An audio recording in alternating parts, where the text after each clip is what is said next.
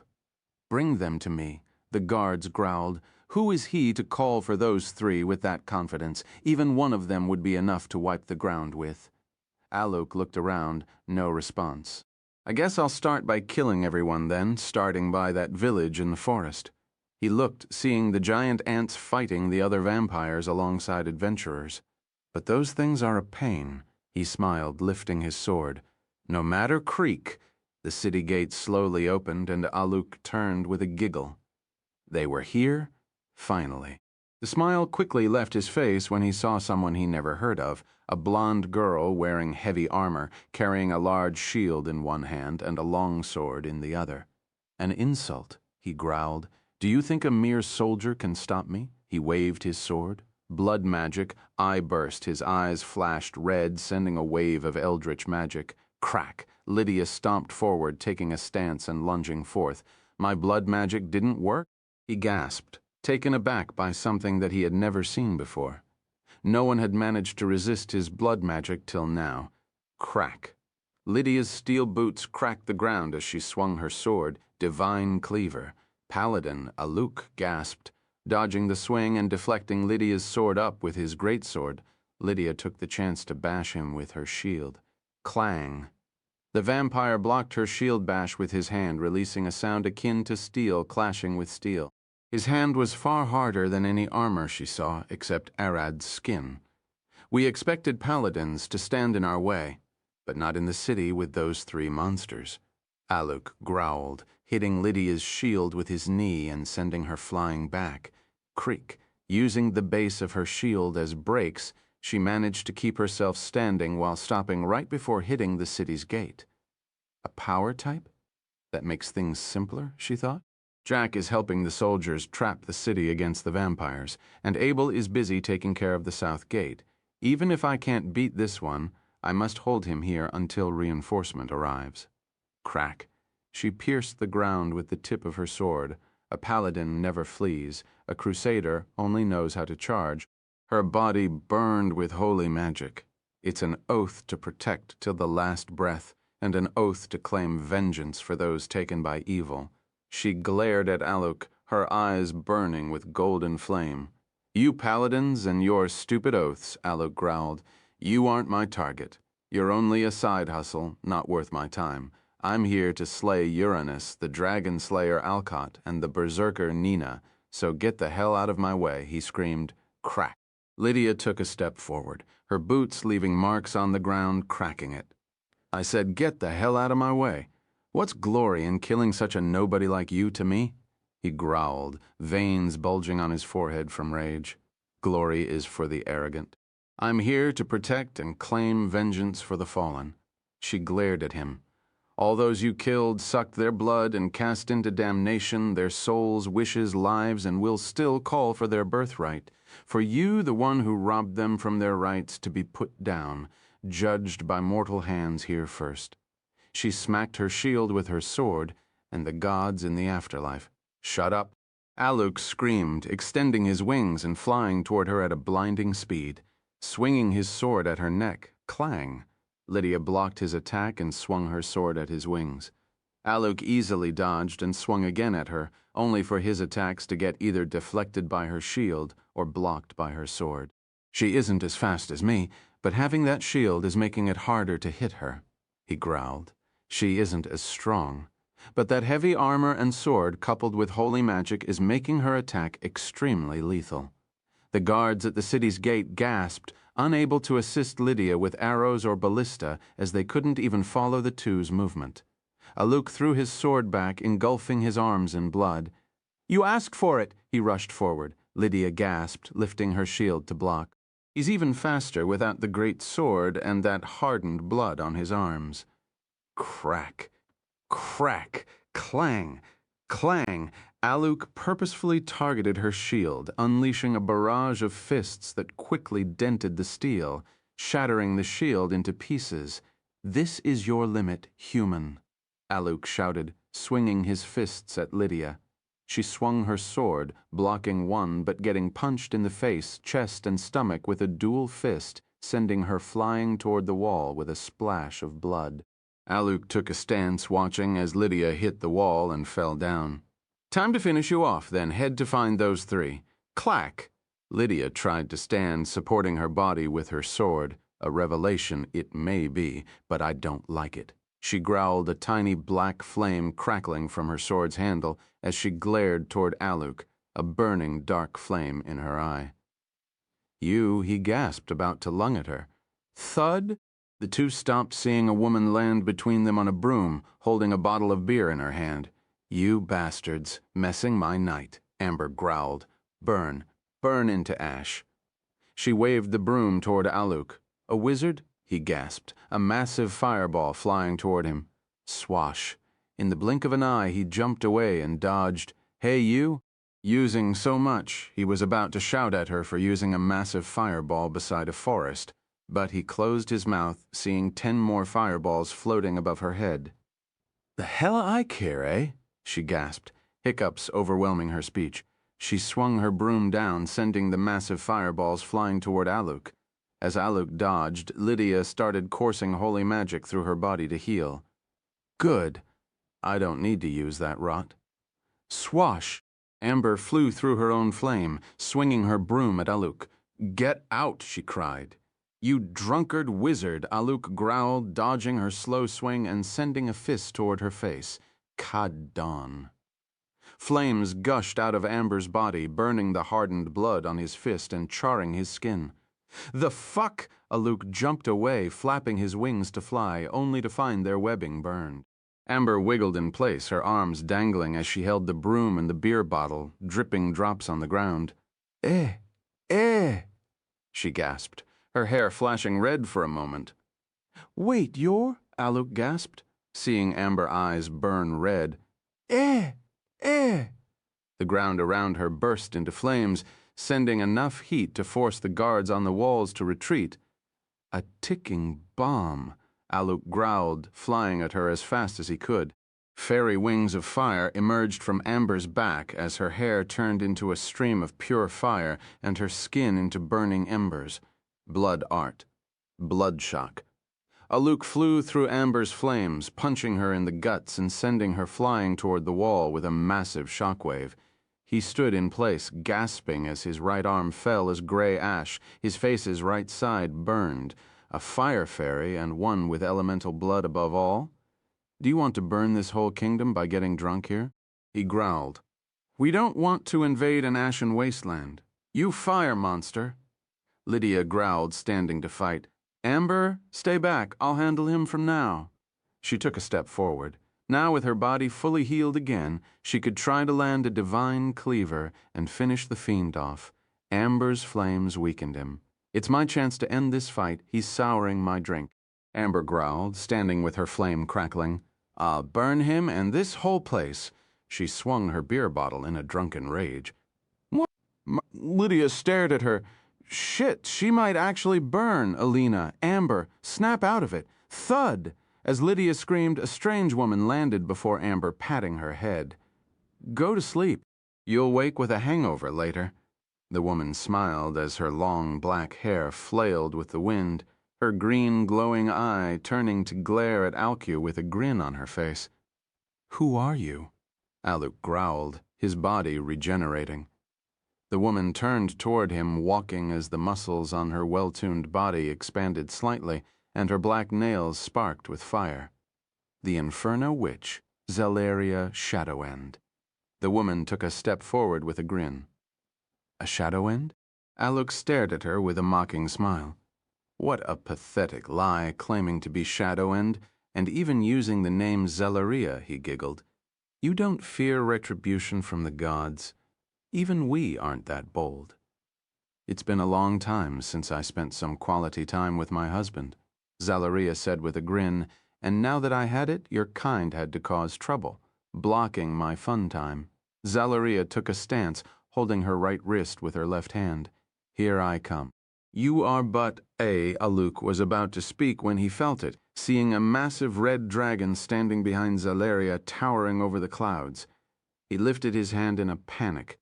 The fuck, Red Punch? Zelaria shouted with a smile on her face, her heart rumbling like an engine revving up in her chest. Viarum clapped Zon, Alcu's vision blurred as she disappeared from ahead of him, and he only felt a thud on his chest with his ears ringing.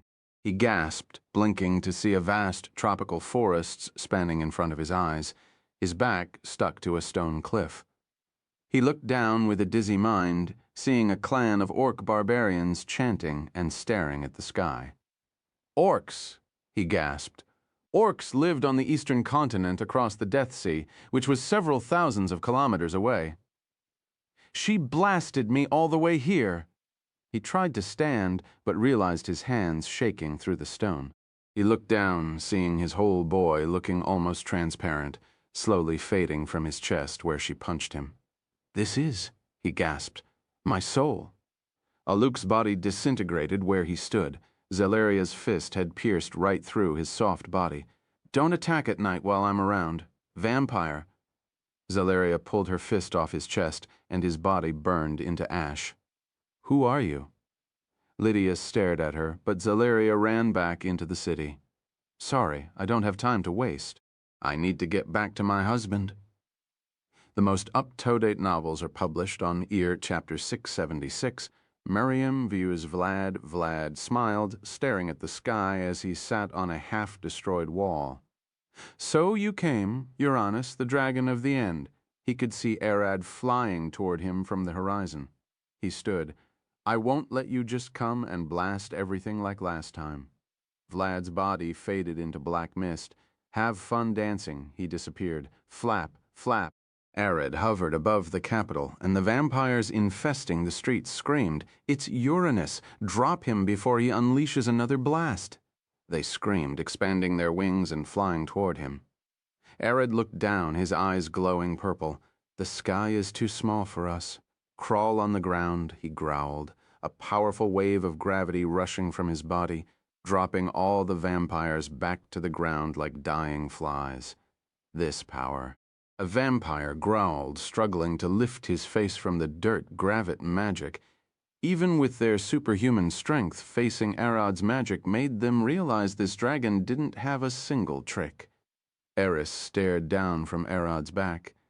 "If your gravity magic stopped me, they wouldn't stand a chance to fly in it." She smiled. A vampire waved his wand, sending a wave of black magic. The other vampires slowly stood up. "We can move." "I can't resist that magic for long on my own," the vampire wizard growled. "Got it," the other vampire wizard replied, turning into mist and going into hiding.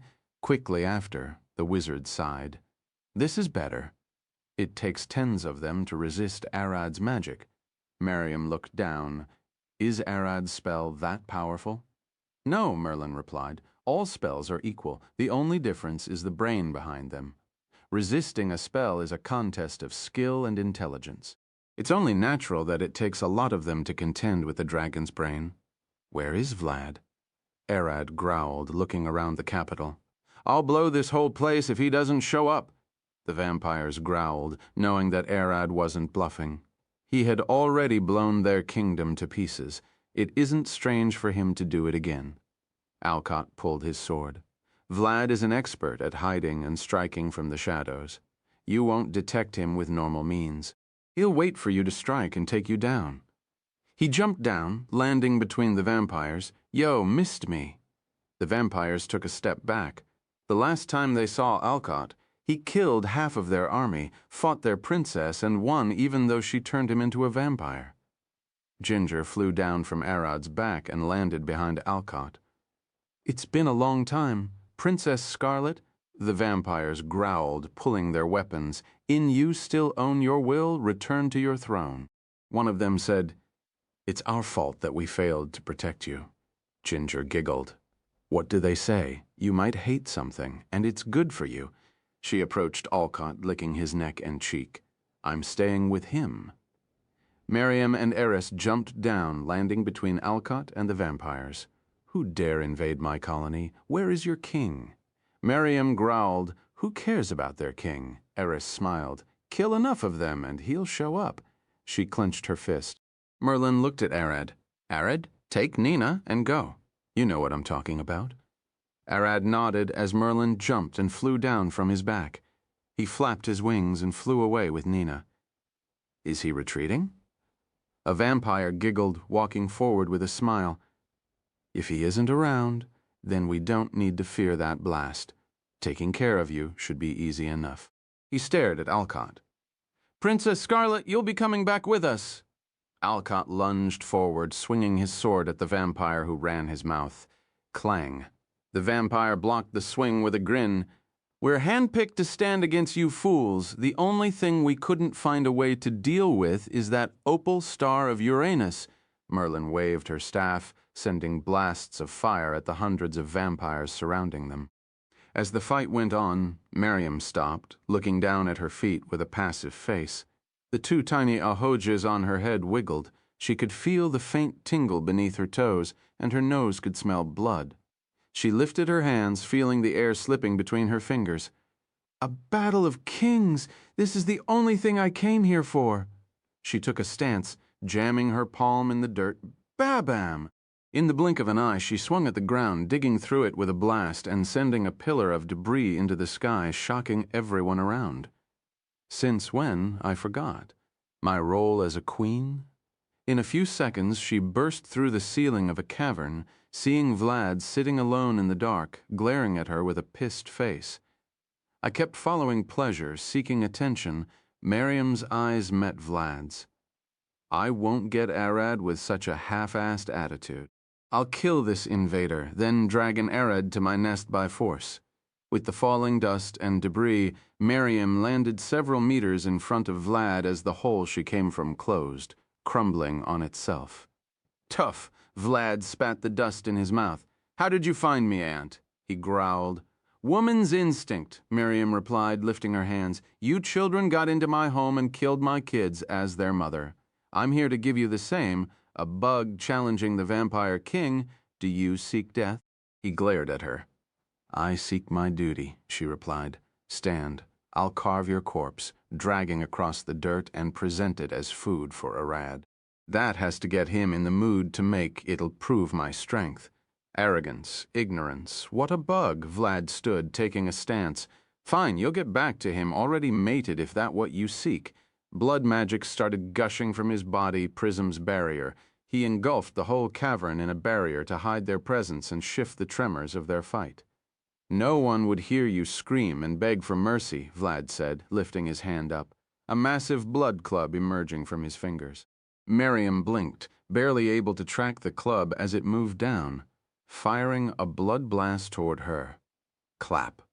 The blood blast smacked Miriam in the face, sending her flying toward the wall at a blinding speed like a file smacked with a roll of new papers. As Miriam reached the wall, she hit it with her feet and jumped straight back toward Vlad, swinging her fist at him. Mig, plap! Vlad smacked her again, and she bounced straight off the wall to counterattack. Almost no damage at all? That hard cartilage of her is tougher than I expected. Vlad stared at her with a passive face. He smacked her left and right. I'm faster, stronger, but she has a stronger defense. Clap! He smacked her left and right, but she managed to predict and dodge one of his swings, almost hitting him with a punch. Clap! He smacked her away.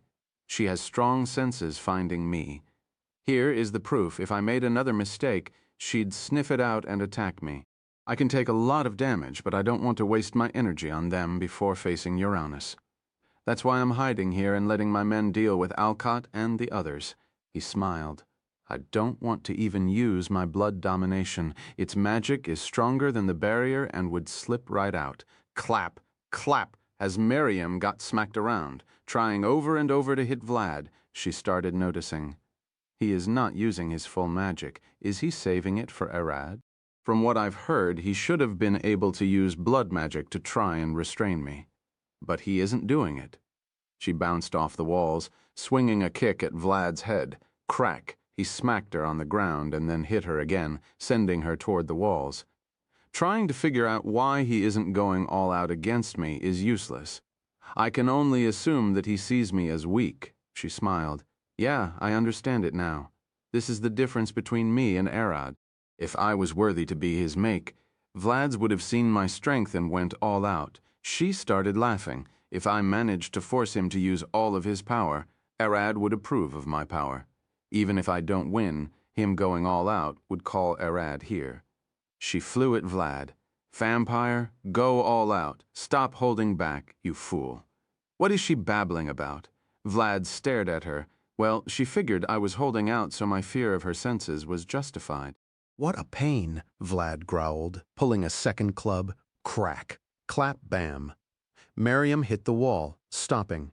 She stood, glaring at Vlad with a dark aura of the void crackling around her body.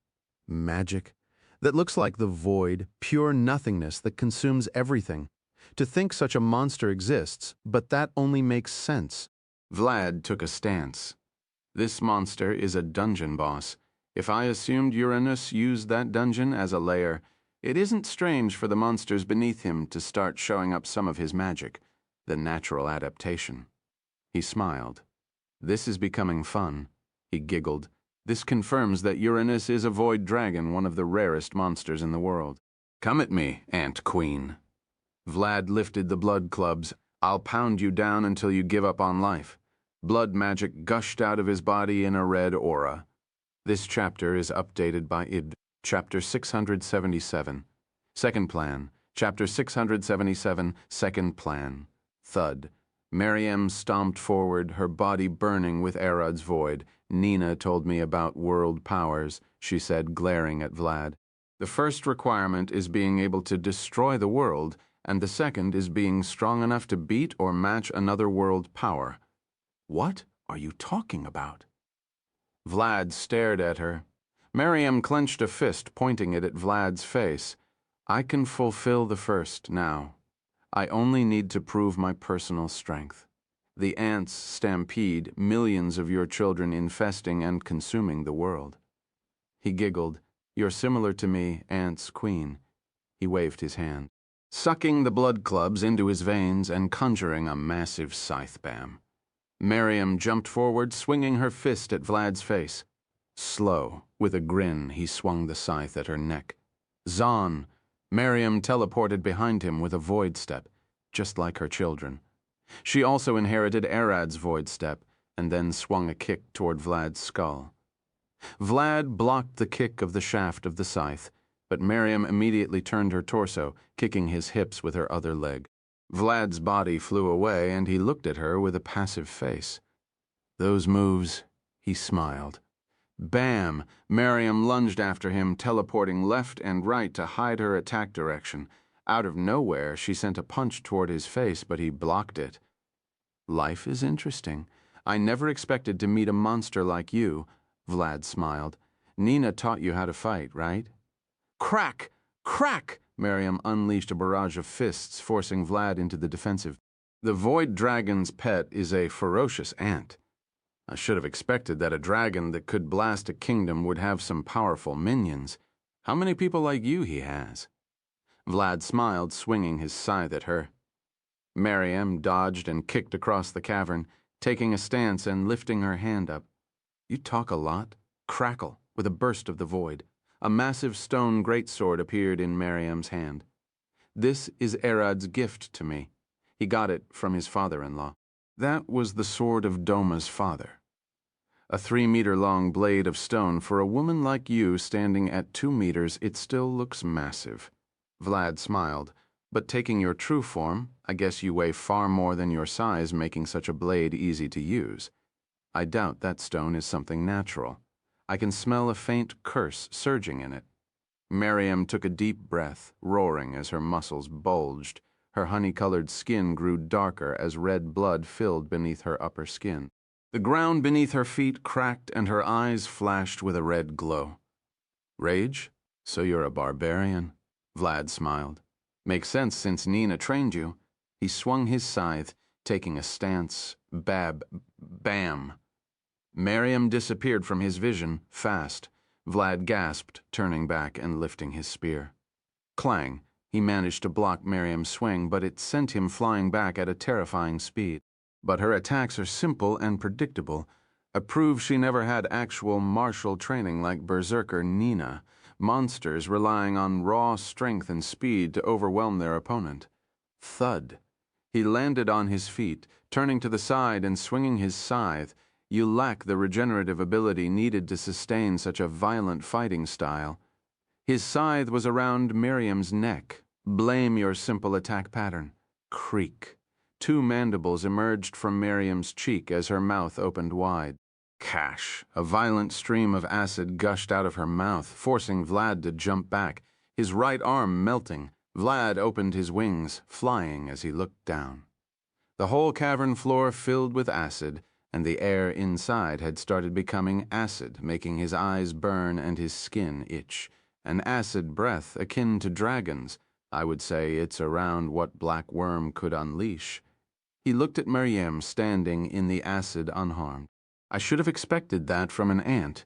I locked the cavern so I can't escape, and I don't have a way of getting rid of the acid. I can't land, and staying in the air won't help against the acidic vapor. Clack! He regenerated his arm. The acid is interfering with my regeneration. I won't be able to regenerate in time from a severe head injury. The moment I lose consciousness, she'll rip me apart and melt me into nothing in her acid.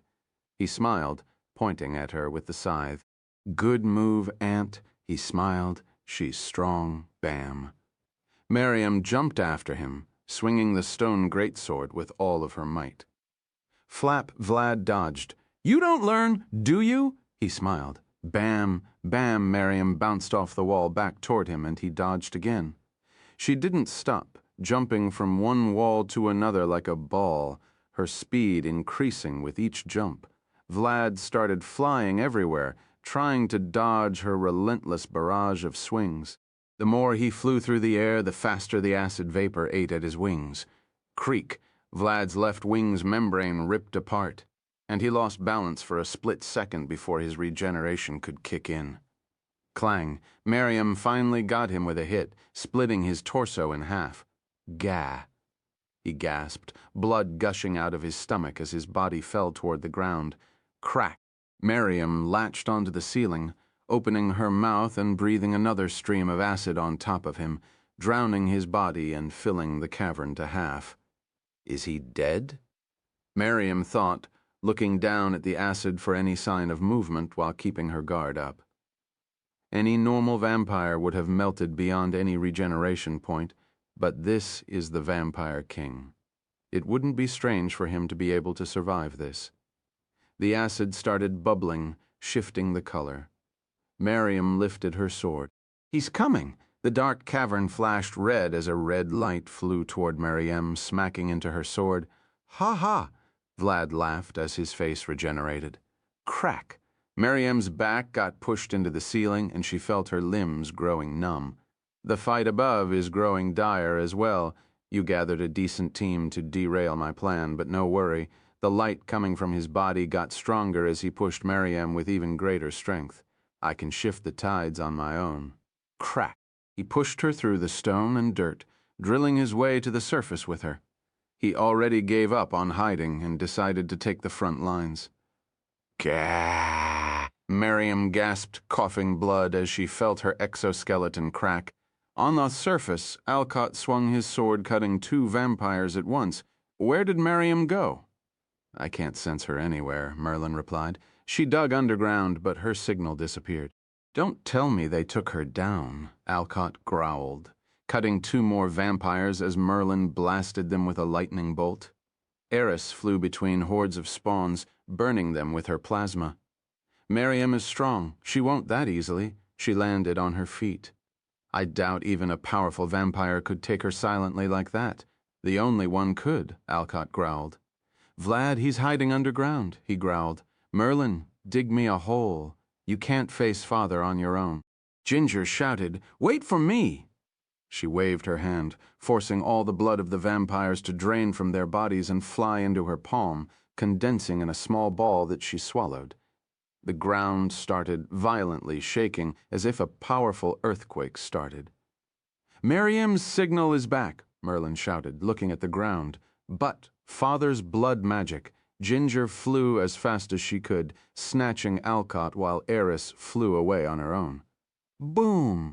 The ground exploded, sending debris into the sky as Miriam's body got thrown out, bleeding as she fell back to the ground, landing on her legs with a dent in her torso, coughing blood. Miriam, stay still. Eris flew toward her as fast as she could to heal her, landing at her side. Vlad did this. He was hiding underground. I wasn't able to kill him, Miriam growled, but I dragged the leech out. She looked forward and saw Vlad standing on a hill ahead of him. Clap, clap. He started clapping. Impressive ant, he smiled. Forcing me to use my blood magic and get out of the cavern is no small feat. He lifted his hand and his eyes glowed red. But this doesn't make your chances any better. Everyone fell on their knees, their skin turning red, and they started bleeding from their ears and eyes, puking blood. Ginger tried to stand, but she fell like everyone else. How could it be? She growled, trying to use her blood magic to protect everyone but failing. My daughter. Vlad stared at her. I know you were with them, of course. I would take measures so your blood magic won't stop mine. Crackle! Holy magic sparked from Eris's body as she tried to move. This won't keep me down, she growled, her eyes burning with a golden light. Don't push yourself too hard, Vlad looked at her with a smile. I'm using my blood control to force all of your muscles to contract at once, ripping them apart. Trying to heal through that and move would only earn you even more pain, having all of your muscles torn and healed over and over, tens of times a second. If it's pain alone, Eris growled, purple scales emerging on her skin as her nails grew longer. I won't stop. Vlad giggled. Regenerating over and over is allowing your body to shift more toward your draconic side. If you don't stop, you'll end stuck in a half-monster form for the rest of your life. Bam. Something fell from the sky, landing between everyone and Vlad. A man stood over 7 feet tall. So you came, Vlad smiled. Fall, he waved his hand as he saw Arad and hit him with blood magic. Nina is protecting the royal family alongside Jin. Sorry for being late. Arad looked back at them, smiling. Sorry, I wasn't able to kill him, Miriam growled. You don't need to feel sorry, Arad said, turning toward Vlad. You've done well. His eyes flashed purple as he glared at Vlad, steam coming out of his back. Where is Zephyr? Mortals who can't stand in my presence don't deserve answers. Vlad smiled. I'm taking that woman with me, and you'll all die here. He stared at Eris, just like you did. He then glared at Alcott. Alcott tried to move, but Vlad's magic seemed to have grown even stronger since the last time. Vlad shifted his attention back to Arad. Time for you to fall on your knees. He unleashed even more magic toward Arad as he was still standing. Crack. Arad took a step forward, his skin steaming and his foot burning the ground. How can you move? Vlad gasped, seeing this 7-foot muscle monster approach him like it was nothing. Earbrit. Crack. One step after another, Arad approached Vlad until he stood 1 foot ahead of him, glaring down at his face. Why wouldn't I move? I already saw your magic before. That doesn't make sense. Vlad stared at him, barely reaching Arad's shoulders in height. I've no obligation to explain to a rival, Arad said with a passive face. He already guessed that Vlad was going after his wife. I'll only rip your balls and feed them to you for laying an eye on my wife. A white light flew from Arad's chest. She's mine alone, Mosquito. I'll take her whether you like it or not, arrogant dragon. I'm a dragon, after all. Arad stared at Vlad's eyes. And this is my kingdom. Get out. This chapter is updated by Win, Chapter 678, Arad vs. Vlad, Part I adaptation. Vlad clenched his fist. It's been over 1,000 years since someone brute forced himself through by blood magic. He smiled. How are you doing it? Crack. In the blink of an eye, he punched Arad in the stomach, sending him flying toward the forest with a blast. He stood with his smoking fist extended forward. But can you fight effectively like that? Arad! Eris screamed. Crackle! Crackle from the forest. Arad walked out with a hole in his torso, unbothered in the slightest. That was a nice punch. His stomach healed like it was nothing, and it's my turn.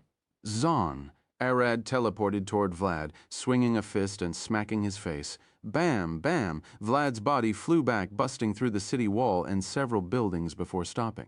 Ha-ha! Vlad started to laugh, his twisted face healing. I see. It's a fight of immortals. You are as big of a monster as me, he stood, shifting into mist and teleporting to stand before Arad. Let's play. He lifted his hand, firing a blood blade that slicked a wound across Arad's torso. Arad's body bent backward from the impact, but he quickly stared back toward Vlad, roaring. Bam! In the blink of an eye, he jumped forward, swinging a fist at Vlad's shoulder. Vlad jumped back with a flip, letting Arad's fist rip a chunk of the ground as it swung all the way to the dirt. Getting out of his flip, Vlad waved his hand, sending a blood slash toward Arad, cutting his left arm. Zon! Arad teleported toward Vlad, swinging his severed arm. As it healed, the fist smacked Vlad, sending him flying through the wall and into the city, ripping several buildings apart before landing on the wall of the capital's wizard tower, which was extremely sturdy due to magic. 2 holes in the wall? Don't you care about collateral damage? Vlad shouted with a smile, but his eyes quickly burst open, seeing Arad running through the city, breaking buildings as he swung at Vlad. Vlad turned around, running upward the tower's wall. Arad looked up with his fist plunged into the stone, pulled it out, and swung the other one, digging upward through the wall. As Vlad looked back, he could swear Arad was swimming through the wall of the tower at a horrifying speed. It didn't take Vlad long to reach the roof, and Arad was right behind him, swinging 2 fists down and smacking him on the head, sending him bursting through the tower's layer all the way to the base. Crack. Vlad landed on his legs. This tower used to have thousands of layers maintained by magic, but now that the wizard was long dead, it returned to being on 20 floors. He looked up, seeing Arad falling after him and landing beside him. "You're a problem." Vlad touched Arad's chest and unleashed tens of blood blades at point blank, blasting Arad out of the tower. "But you aren't using magic. Is that how you're resisting my blood magic?" He flew after Arad, conjuring a scythe and swinging at his neck. Arad bent forward and swung his fist, deflecting Vlad's scythe as blood gushed from his wounds. Vlad waved his hand, and Arad's blood that spilled turned into spikes and stabbed him. "You aren't using your magic, and I can control your blood once it gets out of your body." Vlad stood there, staring at Arad with a passive face. "I also never saw someone so hot. Your blood is hotter than that of red dragons." "What are you doing?" Clack. Arad's wounds healed as he stared at Vlad with a smile, purple light sparking in his eyes. "You're doing something." Vlad swung his arm, sending a slash of blood that blasted Arad across the city, and he flew after him. "Then show me how long you can last. I can wound him, but his bones are tough. Cutting them with blood slashes alone is difficult." Vlad thought as he waved his hand, compressing spears of blood. "I guess you have high resistance to bludgeoning damage, mid for slashing and weak for piercing." Vlad fired the spears at Arad. Most were dodged, but one pierced Arad's chest, leaving a gaping hole where his heart should be.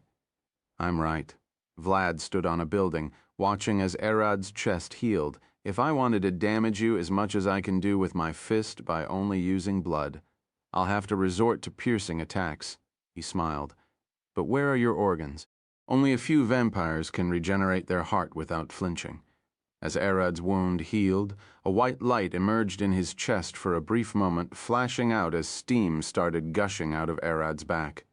"Here, it happened again," Vlad pointed at Arad. "The reason I can't control the blood in your body." Arad's eyes flashed green as he glared at Vlad. Vlad gasped, feeling his heartbeat as his hand itched. He looked down, seeing his palm turning into stone petrification curse. He growled, cutting his wrist and flying back. "Do you think no one had tried petrifying me before?" Zon, Arad teleported behind Vlad and swung a fist. Vlad turned and blocked it with his palm, swinging at Arad's face. Arad blocked the punch and swung back at Vlad.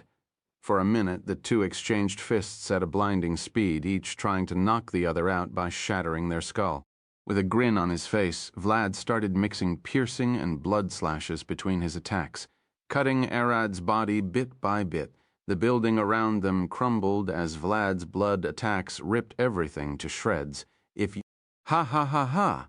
Vlad started to laugh as his body levitated, staring at Arad as his face healed. "Surprise! I won't get knocked out even if you evaporated my whole body."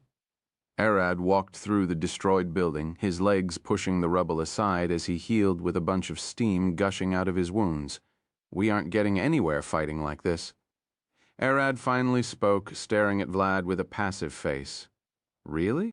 "I don't think so," Vlad replied. "You'll run out of blood to heal with before me." Arad cracked his neck. "I'm getting used to the heat and refilling, so it's time to try and use some spells." Arad had kept pondering how Vlad's blood control worked since he got hit in Riverside. Magic does exist, but it's all spells that affect the world in specific ways to change it.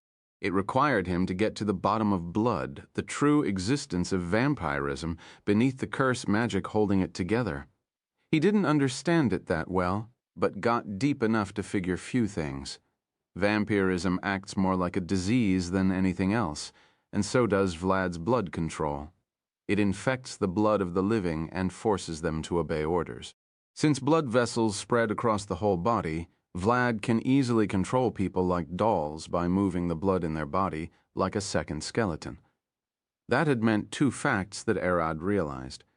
Just like how fever makes it harder for diseases to operate in someone's body, Vlad's control seems to wane the hotter Arad's body temperature gets. This seemed useless at first, as Vlad could even control red dragons whose internal temperature can melt steel. But he's a void dragon. Arad had all of his organs stored in a safe space in his void while he raised the temperature of his body by igniting matter inside his chest. Now he's keeping a small white nova burning inside as a heat source. That also proved to him that Vlad's control can't cross the layers of his void, meaning his organs can get blood supply without needing to heat that blood. Heating his blood to that degree caused it to start getting damaged rapidly, which also disrupted Vlad's control. And now that Arad's bones have evolved, they've been resupplying him with tens of liters of blood to replace what was burned or lost. They won't stop as long as he has food, which his stomach and the ground beneath his feet have plenty of. But there was a severe downside. Since he's effectively fighting what would be a deadly fever, letting the boiling blood reach his brain could fry his nerves and cripple him. Arad couldn't hide his brain inside his void, as that would induce enough latency in his moves for Vlad to beat him into minced meat. Arad was also using his void to isolate the white nova inside his chest, transfer the heat, and get rid of the damaged blood.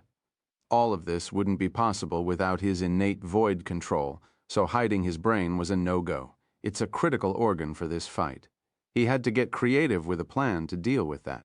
He started forcing the blood that went into his brain to circulate on his back, calling off first before getting into his spine and up to his head. He also decreased the amount of blood reaching his brain so it could be cooled easier and faster. That was the reason steam periodically gushed out of his back. For this entire fight, Arad wasn't trying to fight Vlad, but he was instead focusing on optimizing his cooling system to provide more cold blood to his brain. Push. A gust of steam gushed out of Arad's back as his sweat gland released water vapor as the blood cooled.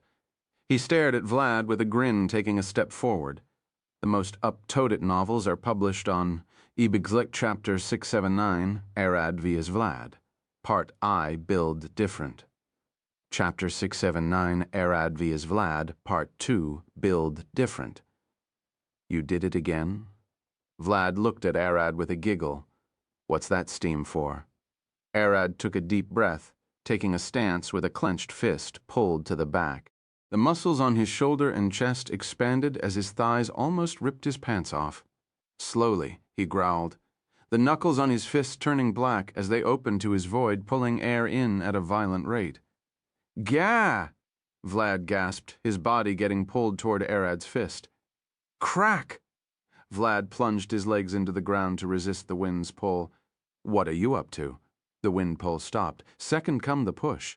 Arad swung his fist forward, unleashing all the air he sucked into his stomach at once. It was akin to a man swallowing air only to burp it back a second later. But at the scale, Arad was doing it through his fist. The result was devastating.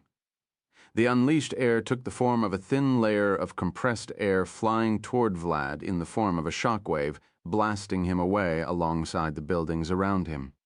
Vlad flew away, a seventh-tier wind blast. No, that wasn't magic. He burst laughing. Are you trying to surpass magic itself? Wind Breeze is a zero-tier spell that creates a weak breeze. It's a simple spell that's easy to learn and doesn't consume any mana. Anyone can learn it to fan the heat in the summer, but any man can achieve the same effect by fanning his face with his palm alone. No need to resort to magic, and to most it's only a choice between spending either stamina or mana to achieve the same thing with a different method. Arad's stomach is a biological function of his body as a void dragon. To him, it's like breathing. It doesn't need that much brain power to use, even in his limited state due to the lack of blood going to his brain. It's still perfectly usable. So why won't he use it to achieve effects similar to magic, now that he doesn't have the brain power to cast spells? Who said that I can't use spells without magic? Arad stared at Vlad, lifting his arm up. He swung it down, releasing a boulder from his stomach out of his palm and sending it flying toward Vlad at a blinding speed. Vlad tried to dodge, but he was a bit late, losing his left arm to the flying boulder. Stone cannon? You keep pulling those things out like they're nothing. Of course they are nothing, Arad said, taking a step toward Vlad with his shoulder muscles growling larger as he got ready to throw another thing out of his stomach. It wouldn't do to be limited by magic. Swash. Arad swung his arm, and a long chain emerged from his palm like a whip, wrapping around the building beside Vlad as he dodged it with one pull. Arad pulled himself toward Vlad at high speed. Vlad flapped his wings, flying back and laughing his ass off. This fighting style. Arad swung from one house to another with the chain, pulling a long sword from his stomach and swinging it at Vlad's neck. It's just like Alcott. Vlad dodged Arad's attack, pulled a large scythe out of his palms, and swung at Arad. Arad dodged and swung back at Vlad's left wing, cutting it. Right before falling, Vlad pointed 2 fingers at Arad's stomach. Bang. A condensed, 1-foot diameter ball of blood flew right through Arad's torso, sending him flying back with a trail of blood until he hit the city's wall. Thud. Vlad landed on his feet.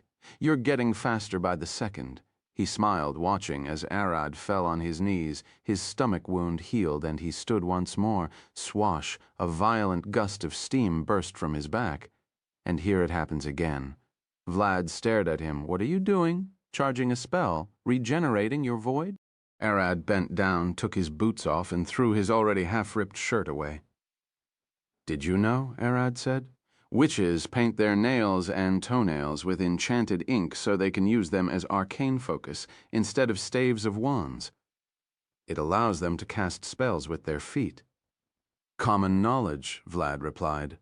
What are you getting at? Your nails aren't painted with anything. You aren't a witch. One of my wives is a witch, and I was wondering what spells could she even use with her feet besides elemental kicks, and it finally dawned on me. Arad stood, extending his arms outward. What if I did this? He bent forward, taking a running stance. I can release what is in my stomach with any part of my body, not only my hands. That burst of air. What if I did it like this? Bam!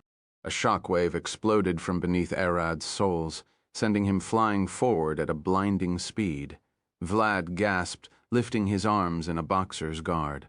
Crack! Arad swung a punch right through Vlad's guard, smacking his face and sending him flying back. The 2 of them burst through several buildings before landing in the middle of a tavern. Vlad opened his eyes as his face healed, sitting up and staring at Arad. Arad growled, standing up. Sorry, I don't know how to land. He stood, shaking his head, and took a step aside, grabbing a barrel and sniffing it. What are you doing? Vlad stared at Arad, confused. Who? It's dwarven fire wine. You won't find anything stronger than this available around. Arad lifted the barrel with one hand, gulping it down like it was nothing. Crack. Arad dropped the empty barrel. This bar? I feel like I was here once before. Arad looked around with a smile. Yeah, it's the one owned by Amber's dad. I've stayed here for a night as we brought Izdis home. What are you babbling around? I'm saying, I know who owns it, so I can pay him for the barrel. Arad opened his mouth, and a massive burst of fire gushed out. You're using magic, fine. Vlad waved his hand. Dispel magic. Wash! The flame hit Vlad, setting him ablaze. He growled, staring at his hands. Wait, this isn't magic? I can separate water from alcohol in my stomach. Do you know it can catch fire? Arad lunged forward with a burst of air from beneath his soles, punching the burning Vlad in the face and sending him flying away. Arad simply separated the alcohol from the water, concentrating it further in his stomach, and since the dwarven fire wine was already as strong as whiskey, it got done in a few seconds. What Arad breathed was alcohol set ablaze by the heat generated from the Ho-White Nova in his chest. Vlad gasped. The flame around his body wasn't fading, as the alcohol stuck to his skin, then mixed into his wounds and started acting like fuel. Bam! Bam! Using the air bursts coming out of his soles, Arad could jump off air. He flew over the building to chase Vlad's burning body.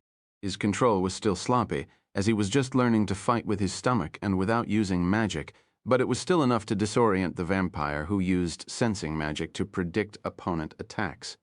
Jumping off the air, Arad flew past Vlad and clenched a fist, punching him again and again, bouncing his left and right as if he were playing catch with himself. I see, Vlad growled. I shouldn't treat you like any other opponent. You're quite special. Not just strong, but a quick adapter that learns and improvises on the fly. Clench. Vlad grabbed Arad by the wrist and punched him in the chest. Is this how void dragons fight? I never met one before. Vlad smiled as blood gushed out of his skin and diluted the alcohol to stop the flames. Arad swung his fist at Vlad, but the attack was dodged. He was far smaller than Arad and could wiggle around his fists. Crack! Vlad punched Arad once more. I've changed my mind. I'm not killing you. He punched Arad again. You're built differently. You must be studied, Vlad screamed, unleashing a barrage of fists toward Arad, pummeling his chest and face. Swash! Another burst of steam gushed out of Arad's back, even larger than anything that came out before. His cooling system was getting closer to perfection, and he'd be able to supply his brain with enough blood to fight at that moment. Vampires, answer my call, Vlad shouted, and 10 vampire lords rushed in, surrounding him and Arad. Even if I can beat you on my own, I'm not wasting energy or taking any chances. You're too unpredictable to be taken lightly. Vlad clenched a fist. Only blame your talent for your misfortune. He conjured a massive blood blade. I'll cut him apart, and you lots take those parts and stay a kilometer away from each other. Don't let him regenerate. Vom! Arad suddenly swung his arm at Vlad's face, but it got dodged again. Vlad smiled, only having a faint scratch on his cheek. I'm watching your every move. You won't hit me ever again. As Vlad smiled, his nipples burst into a stream of blood as his eyes saw the shiny little knife poking from Arad's palm. Arad took the chance and grabbed Vlad by the neck, stabbing him several times with the knife in the face. With each stab, Vlad's nipples re-exploded, opening a massive hole in his chest.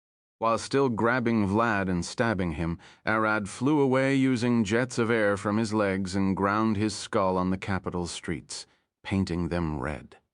Bastard, Vlad screamed, kicking Arad's jewels at full strength. Get away from me! But he quickly gasped, finding Arad unfazed. Rod. Bad Dalla's slaps hurt more. Arad pinned Vlad to the ground with his foot, ignoring the charging vampires. He lifted his right fist with the exploding nipple knife poking from between his fingers, as well his left open palm. Bay-bay-bam. Arad unleashed an endless barrage of punches and slaps at the pinned Vlad, sending a shockwave across the ground strong enough to send the vampires around them flying away. This chapter is updated by Trebeard, Turl Chapter 680. Arad veers Vlad. Part EI, 1,000 year too young to hell. The vampires coming to help Vlad cried, getting flung away by the shockwaves of Arad's strikes. Use blood magic to make a barrier, a vampire cried, holding onto a broken wall as the shockwaves almost blasted him away like a leaf in a storm. Already tired, another vampire cried, barely holding onto a crack in the ground. I don't have any magic that could withstand that pressure. Swash! A burst of steam gushed out of Arad's back as he kicked Vlad away, jumping after him with a burst of air. Gah! Vlad gasped, feeling his skin burning. Arad didn't only unload 1 or 2 slaps on him, he unloaded 10s of them so that even he, an immortal vampire who's fine with ripping his guts out, could feel the pain. You never faced Dalla, did you? Arad jumped after him with both fists pulled back. Vlad landed on his hands, standing back on his feet as he swung his hand toward Arad. Get away from me, he screamed. 5 spears of blood gushed from his fingers toward Arad at a blinding speed. Crack! Crack! Vlad burst through several homes before getting flung in the air. Arad jumped after him, assisted by the air bursts. True power is using everything you have, doing the best you can. Bam! Arad punched Vlad back to the ground. Vlad's body hit the ground, bouncing back as Arad landed beside him, swinging a wide slap. Clap. Arad's palm hit Vlad's chest, sending a shock wave through his whole body, ripping the thin veins and nerves to shreds. Vlad screamed as he got flung into a house, splashing blood everywhere. Arad stood in place, a gust of steam gushing out of his back, strong enough to blast the heavy debris of the building away from him. Vlad quickly healed, but his limbs still felt numb from the pain. This pain, it doesn't stop, he growled.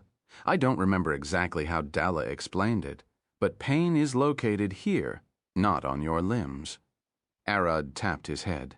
It doesn't matter if you healed or not. Is that so? Vlad growled with a maniacal smile, stabbing his head with a finger. Then what about this? He started twirling that finger, lobotomizing his own brain. Now this feels better. If it's my brain that's causing the pain, I only need to damage and fix it to get a fresh start. Brr, burp, brr. Brr. He pulled the finger out, drenched in brain matter, and the wound quickly healed. Yeah, it feels better indeed. Arad stared at Vlad. This bastard can heal his brain like that? How is he doing it? The brain controls the body. Damaging it would lead to inevitable loss of consciousness. Arad took a stance. I only need another minute at max. But even at that point, how do I kill this bastard if destroying his brain doesn't work? Damaging him enough and having Eris finish him with holy magic. No, I doubt she could move.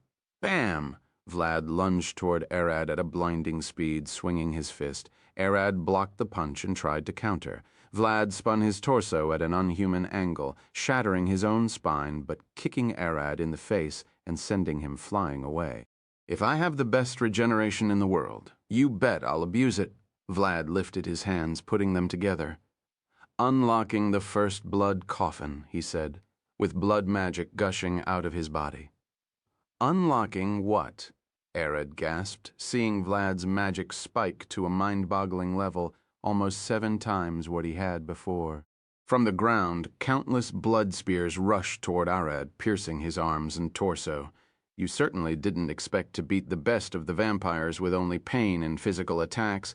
Vlad's body burst into a flood of blood, and from him, tens of massive house-sized bats emerged, flying toward Arad in a bloodied frenzy. Arad flexed his arms, shattering the blood spears, and jumped back, seeing the bats flying toward him. Familiars, he growled. One of the bats opened his mouth, unleashing a supersonic blast loud enough that Arad almost blanked out, getting blasted outside the capital with one hit. Arad blinked, finding himself flying mid-air with the bats surrounding him. Fine, he smiled, taking a deep breath and crawling into a ball. One of the bats rushed toward him, swallowing him in one bite. Just a second later, the bat's body inflated like a balloon and exploded as Arad released massive amounts of air inside him. Freshly out of the bat's guts, Arad found that his situation didn't get any better. More bats surround him, and he has no way of escape. Bats are blind. They use sound to echolocate their prey. Those were Alcott's words.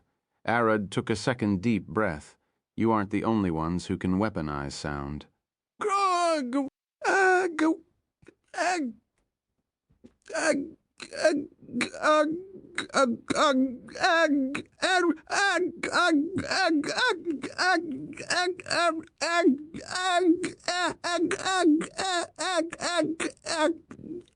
Arad screamed his lungs out, and the bats flinched.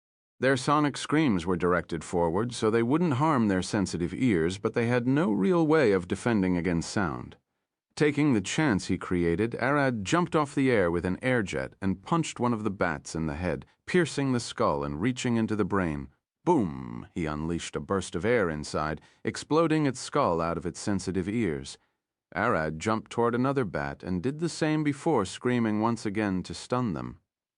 Pew! A blood spear flew from the ground, piercing one of the bats and ripping Arad's lower jaw, barely missing his skull. Vlad smiled, standing on a roof.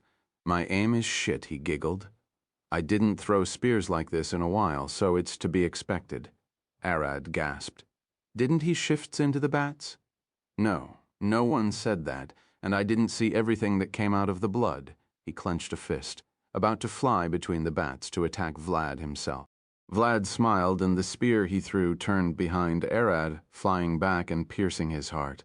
Did you really think you can beat me that easily? Vlad giggled. Vampires shiver and bow to my name. None ever stood before me without licking my boots, and do you think you'll beat me? Did you really think you could face the vampire's king in a few months after turning? Vlad lifted 2 fingers. You're 1,000 years too young.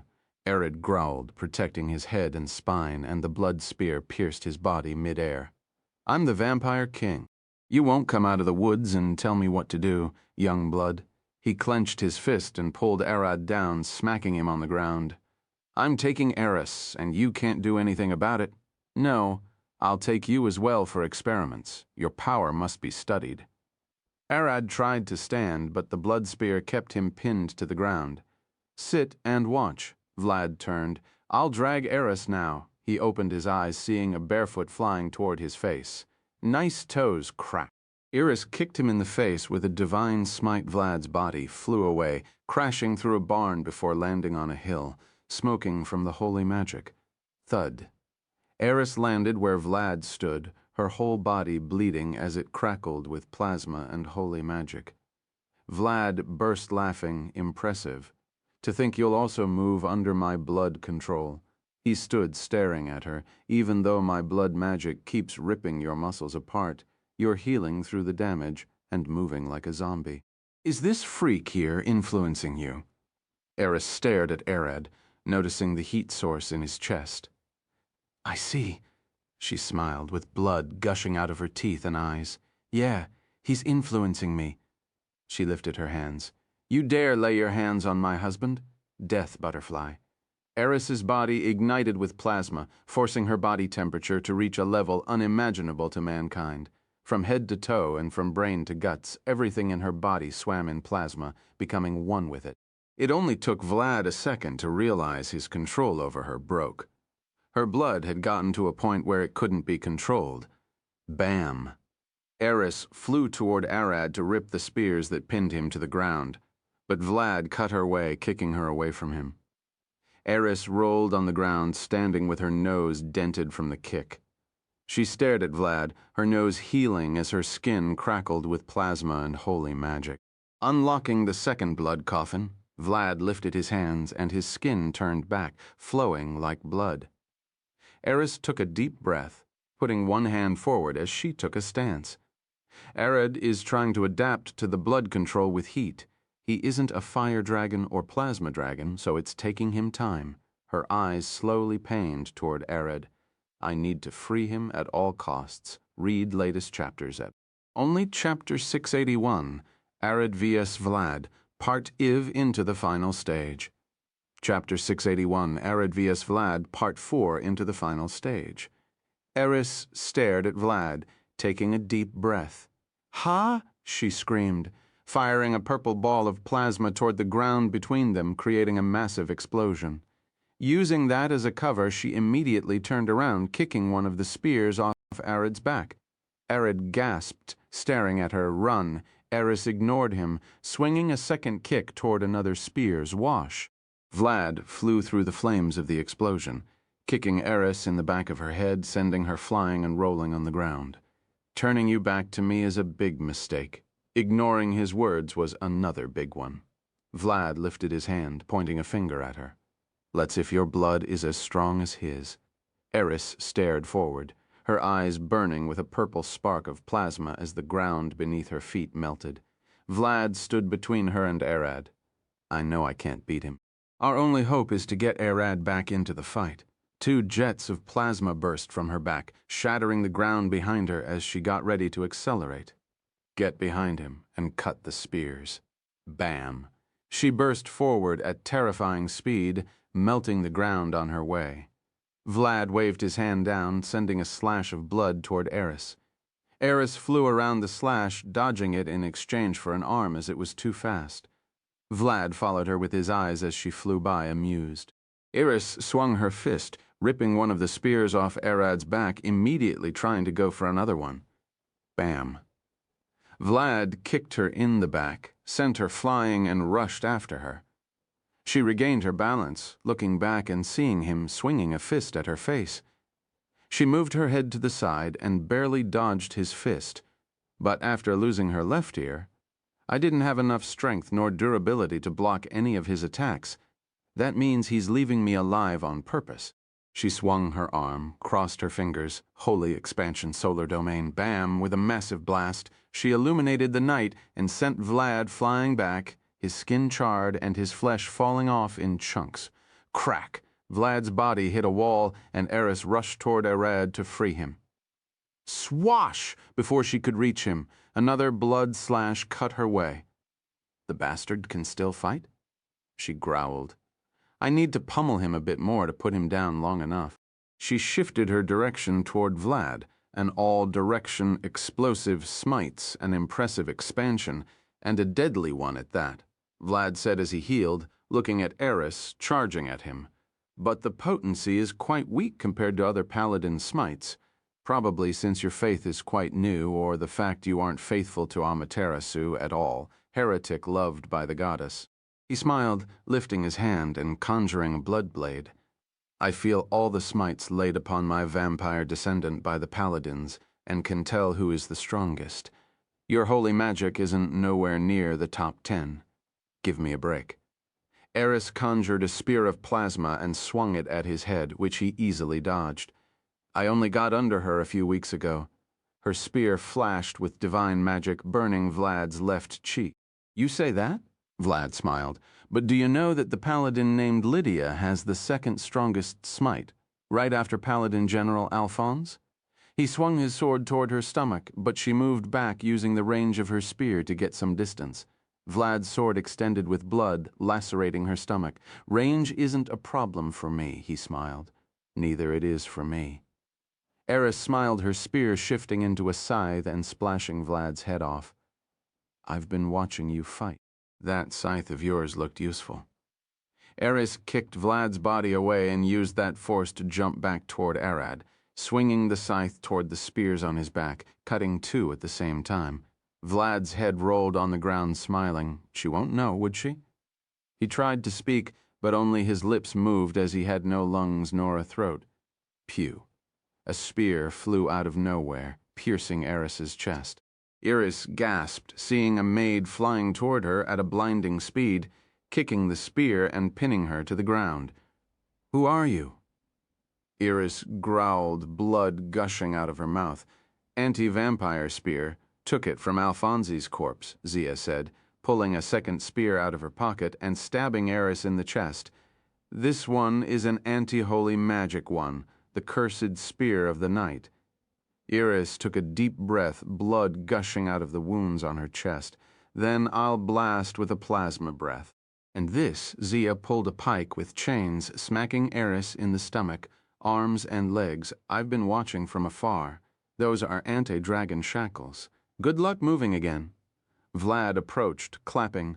Good work, Zia. I knew I could count on you. Zia glared back at Vlad. I can't believe I'm helping you get another woman. Come on, Vlad smiled. You know you're my favorite. She's only here for her power. I'm stronger than her. She stared at him, pouting. It's not about strength. She's the only vampire in the world capable of using holy magic. A rare specimen. He stared at Arad. Can't let this idiot have her. He, Eris giggled. Crack. Zia stepped on her face, pushing her head to the ground. What's so funny? She glared at her. I'll have my fun training you and you won't like it. I did my job, Eris replied. He's going to rip your ass open for stepping on his wife. Crackle darkness started gushing out of Arad's body. The minute he needed to finish his cooler had ended. Zia turned toward Arad, seeing him looking like a dark silhouette, sucking air in at an alarming speed. Lord Vlad, leave it to me. She jumped from Eris and pulled more spears, stabbing Arad several times. I do have more anti-dragon and anti-vampire weapons. Say goodbye to your powers, and I'm not an idiot. She pulled a third spear, plunging it into Arad's chest. This one is for your lycanthropic side. I can already sense it. As expected, Vlad approached Arad and Zia, watching as Arad's void stopped, and he turned and started looking like a human again. We did plan for this. You won't ever pull something behind our backs. Babam. Arad's eyes turned pink as he grabbed Zia's ankle. Still moving after all of this. How, Taurus Arad stood, lifting Zia up from both legs and forcing them into a split. She screamed in pain as Arad opened his arms even further, ripping her legs apart and cutting her hip in half. Eris smiled. Told you he'll rip your ass open. How can you move while your powers are sealed? Vlad stared. No, I see. There is a second soul in your body.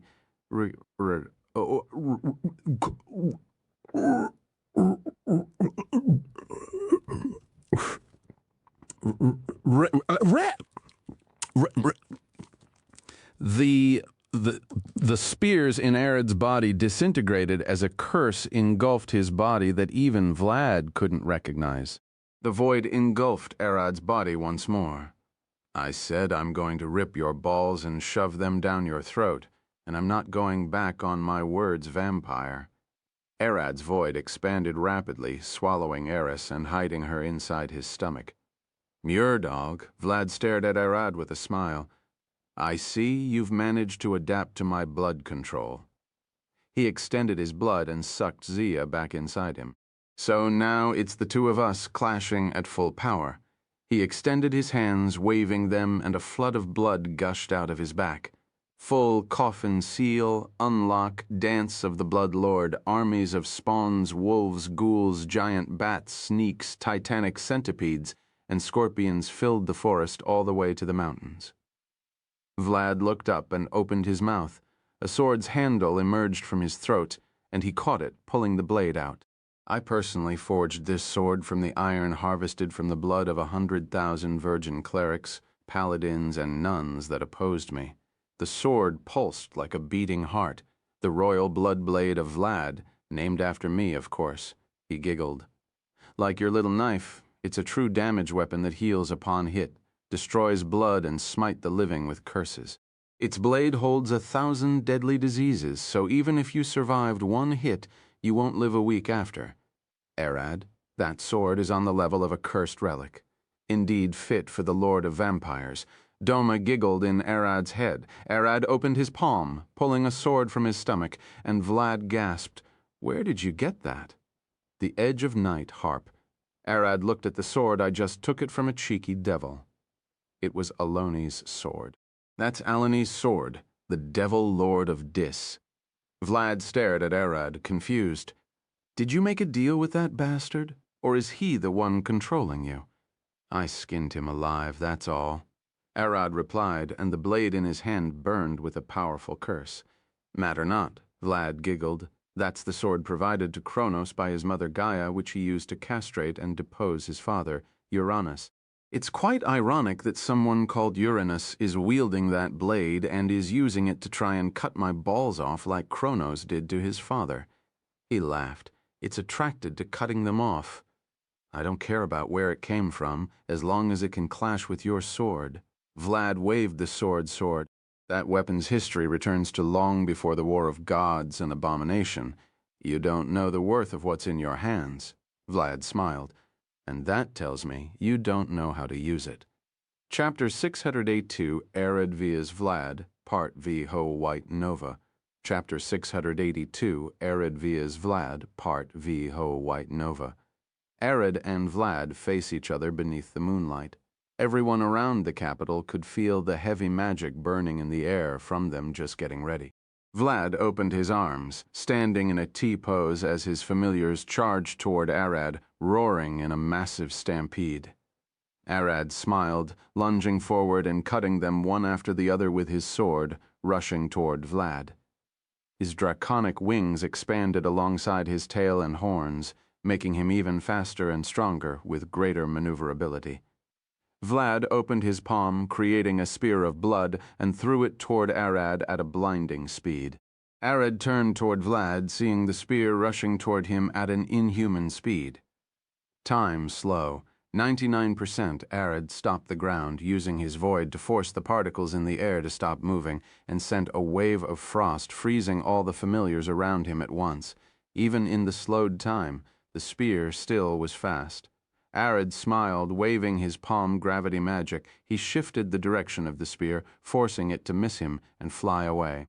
The slowed time ended, and Vlad stood in place, staring at Arad with a smile. Time magic? You're an impressive wizard as well? Zon. Arad teleported behind Vlad and swung the sword at his back. Swash. Vlad shifted into mist and phased through Arad, grabbing his wrist, spun around, and smacked him away with a backhand, sending him spinning in place. Arad flapped his wings to stop spinning, staring at Vlad's hands. Where did his sword go? Vlad took a step forward and punched Arad in the guts, sending him flying back a few meters. Vlad smiled.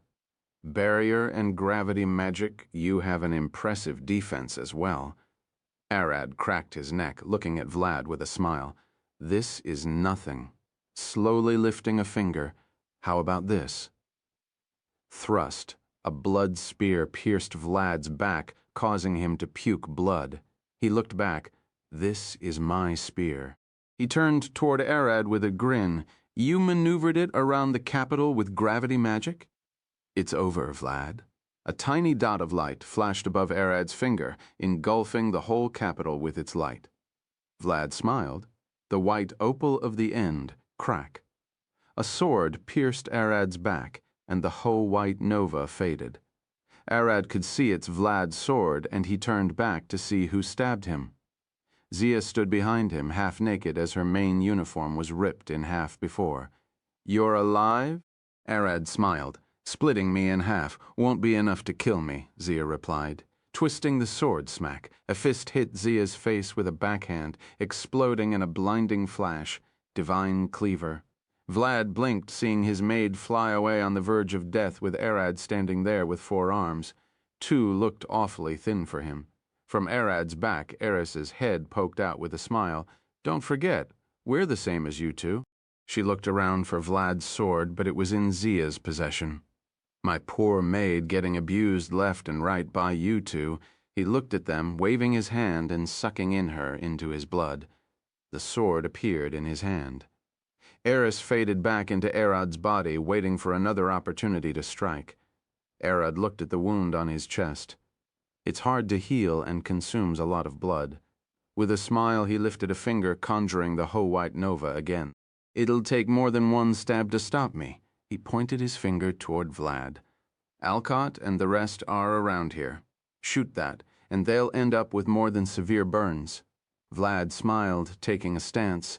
Try me, Arad. Fired the whole white nova at Vlad. Bastard really fired it? Doesn't he care about the other? No. He's a vampire like me. Why did I even consider the possibility of him caring about them?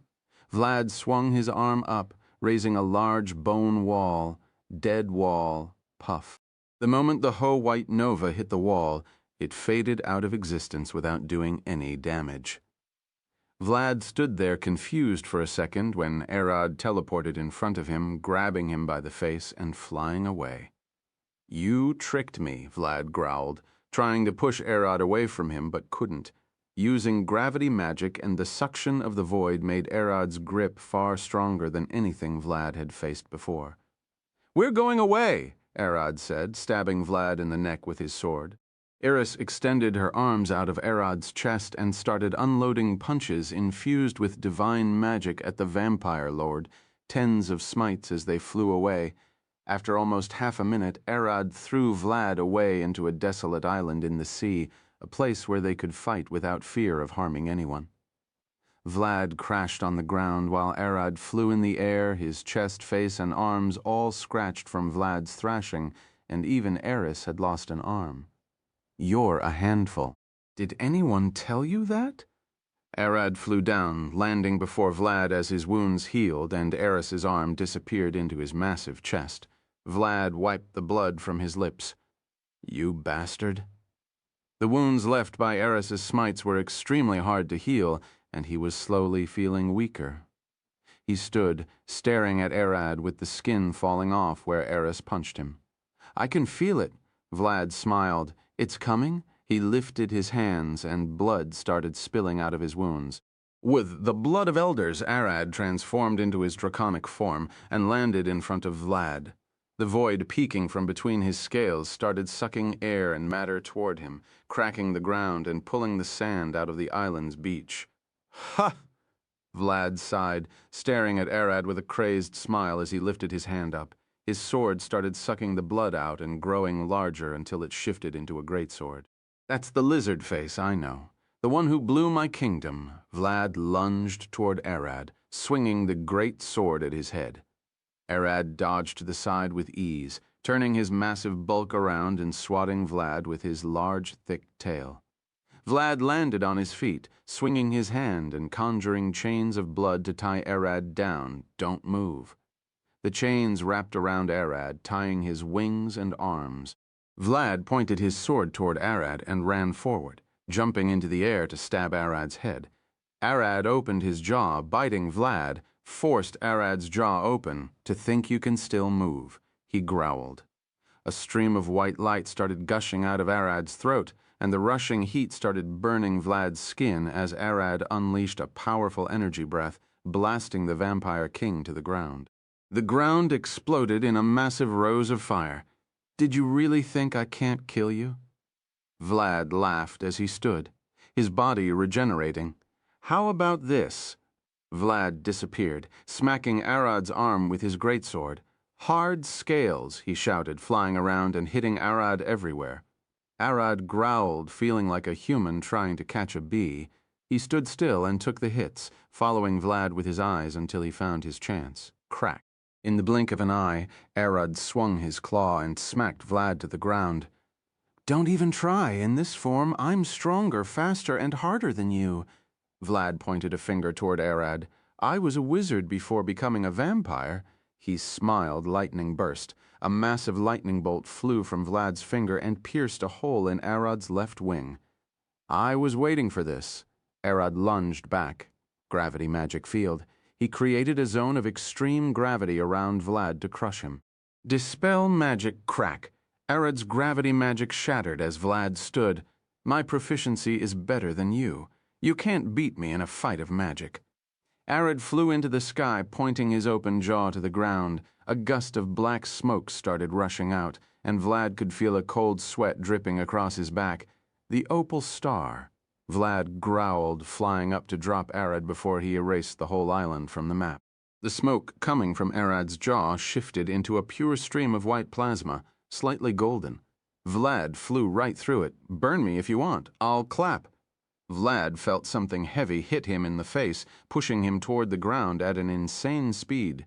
You bastard! No, you bitch! He screamed, his lungs out, burning on the ground as Arad's breath pinned him to the ground. Inside Arad's stomach, Eris swam in Arad's plasma, soaking it in holy magic as she looked toward the growing Ho-White nova. He's condensing. The stream of plasma coming out of Arad's mouth quickly shifted into a condensed beam of energy, piercing the ground and igniting the whole island into a hellish inferno. Arad stopped flapping his wings as the beam faded for a second, a small white dot dripping from his mouth and trailing to the ground. He teleported away, 40 kilometers back to the kingdom's harbor, watching with Eris sitting inside his jaw. Ding, the moment the dot hit the ground, a blinding light turned the night as bright as day. This chapter is updated by Vard. Chapter 683, Arad vs. Vlad. Part V, An Old Golden Light. Chapter 683, Arad vs. Vlad. Part 6, An Old Golden Light. As the flames settled and the dust and debris started falling from the sky, Arad expanded his wings. Let's check on him. Yeah, Eris replied. Last time he survived an even stronger blast.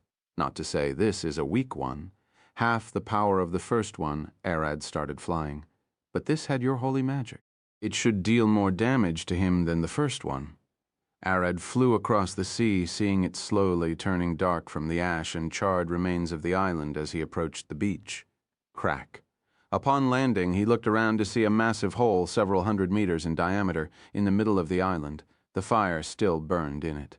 The flame, Eris giggled. It's a holy fire. She tapped Arad's teeth. Can I get on your back? No, stay in my jaw.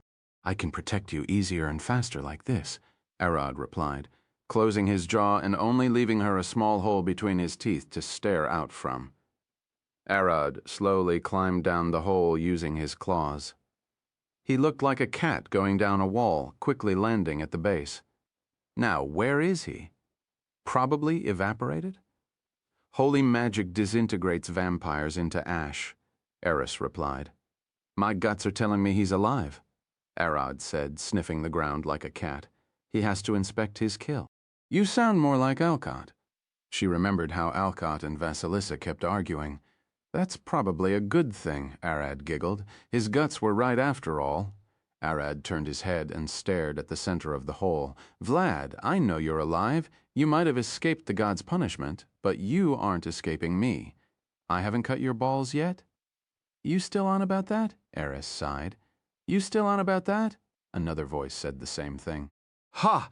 Eris gasped, looking forward. Crack. 2 arms emerged from the ground, combing their fingers with a loud clap. Blood expansion, Castle of the Dead. Arad could feel his bones quiver, and he sensed Eris crawling into a ball inside him, shivering. He's coming, she mumbled. The black sky of the night turned red as the sea around the island turned into blood. The hole where Arad was got inverted outward, rising as a tall, steep mountain with a large castle on top of it. Arad flew out to the beach and stared at the new mountain, seeing rivers of blood gushing down from the castle's base. Rep? No, this is his expansion? Arad swallowed Eris back into his stomach to protect her, then opened his jaw, charging a breath. Crack! Some fast flew past, punching him in the face. Arad turned his head. You! He growled, seeing Chuzuke flying there with red skin. Bam! A bolt flew out of nowhere, hitting Arad's face. He looked, seeing the vampire he killed around his house in the past. Whenever a vampire dies, whether by holy magic or not, the blood I gave them or gave their ancestors returns to me where their souls shall rest for the rest of time, Vlad said, standing at one of his castle's balconies, staring down at Arad. From the mountain and the ground around him, several millions of spikes emerged from the ground with crying people on them, skewered from the butt to the throat, and dripping blood on the ground. Vlad lifted his hand, staring down with red, glowing eyes. I swear, my people, I shall be your only king for the rest of time. Bastard, Arad growled. There are children there as well. Humans also eat lamb. They take it as a delicacy, even. Vlad replied, You're a dragon like me. You've eaten humans before. I can smell it, feel it. I did, Arad replied, but not children, only bandits. At that moment, it dawned on Arad. I see. So this is why the gods never dropped a holy sword to kill you. Ho, what did you guess? Human and lamb, Arad growled. Only those at the top of the food chain can become vampires. Arad looked at the sky, secretly trying to assess the range of Vlad's expansion. Vampirism exists to balance those races by creating natural predators for them, from them. Completely eradicating us would throw the world out of balance, and leaving us to grow in numbers would do the same. Vlad replied, The gods always try to trim our numbers by sending in paladins, but they'll never come to purge us from existence. I see. Arad took a step forward, and an extra pair of arms emerged from his shoulders. I'm not the gods. Crack. He grew a second pair of bat wings, and a long furry tail flapping beside his dragon tail. I do not care for the balance of the world. 2 pairs of eyes burst on Arad's head as 4 horns grew out of his skull, leaving him with 6 horns and eyes. Chuzuke and thousands of vampires flooded toward Arad like a tsunami. Light emerged from between Arad's scales as he started disintegrating matter with his void and releasing the heat out, blasting the vampires that got close into ash. Arad flapped his wings and started slowly flying up. Time to finish this fight? Roak Leai! A roar came from the sky, and Vlad looked up. Who? He gasped, seeing a red barefoot just above his face. Crack! Nina stomped his face, pushing him through the balcony and the castle's walls until they reached the ground. As Nina stomped Vlad's head to the ground, he twisted his body and kicked her in the stomach, sending her flying back. How can you move? I'm sure you're in my blood control, he growled, standing as he healed. Crack! Nina stood, her massive axe on her shoulder. Vlad extended his hand toward her. Blood control, at that moment, he could see it, a massive lizard glaring back at him. Nina's blood rejected his control. I see the Tarask's blood, he giggled. Even I, the Vampire King, I'm still too weak to control it. Nina roared, lunging at him, swinging her battle axe, cutting his arm off. The blood in his arm exploded, shattering the severed limb and damaging the stem left in Vlad's arm. Vlad jumped back. But I'm sure you can't fly, and even you won't be able to jump over the sea and fall from such high. He looked at the sky.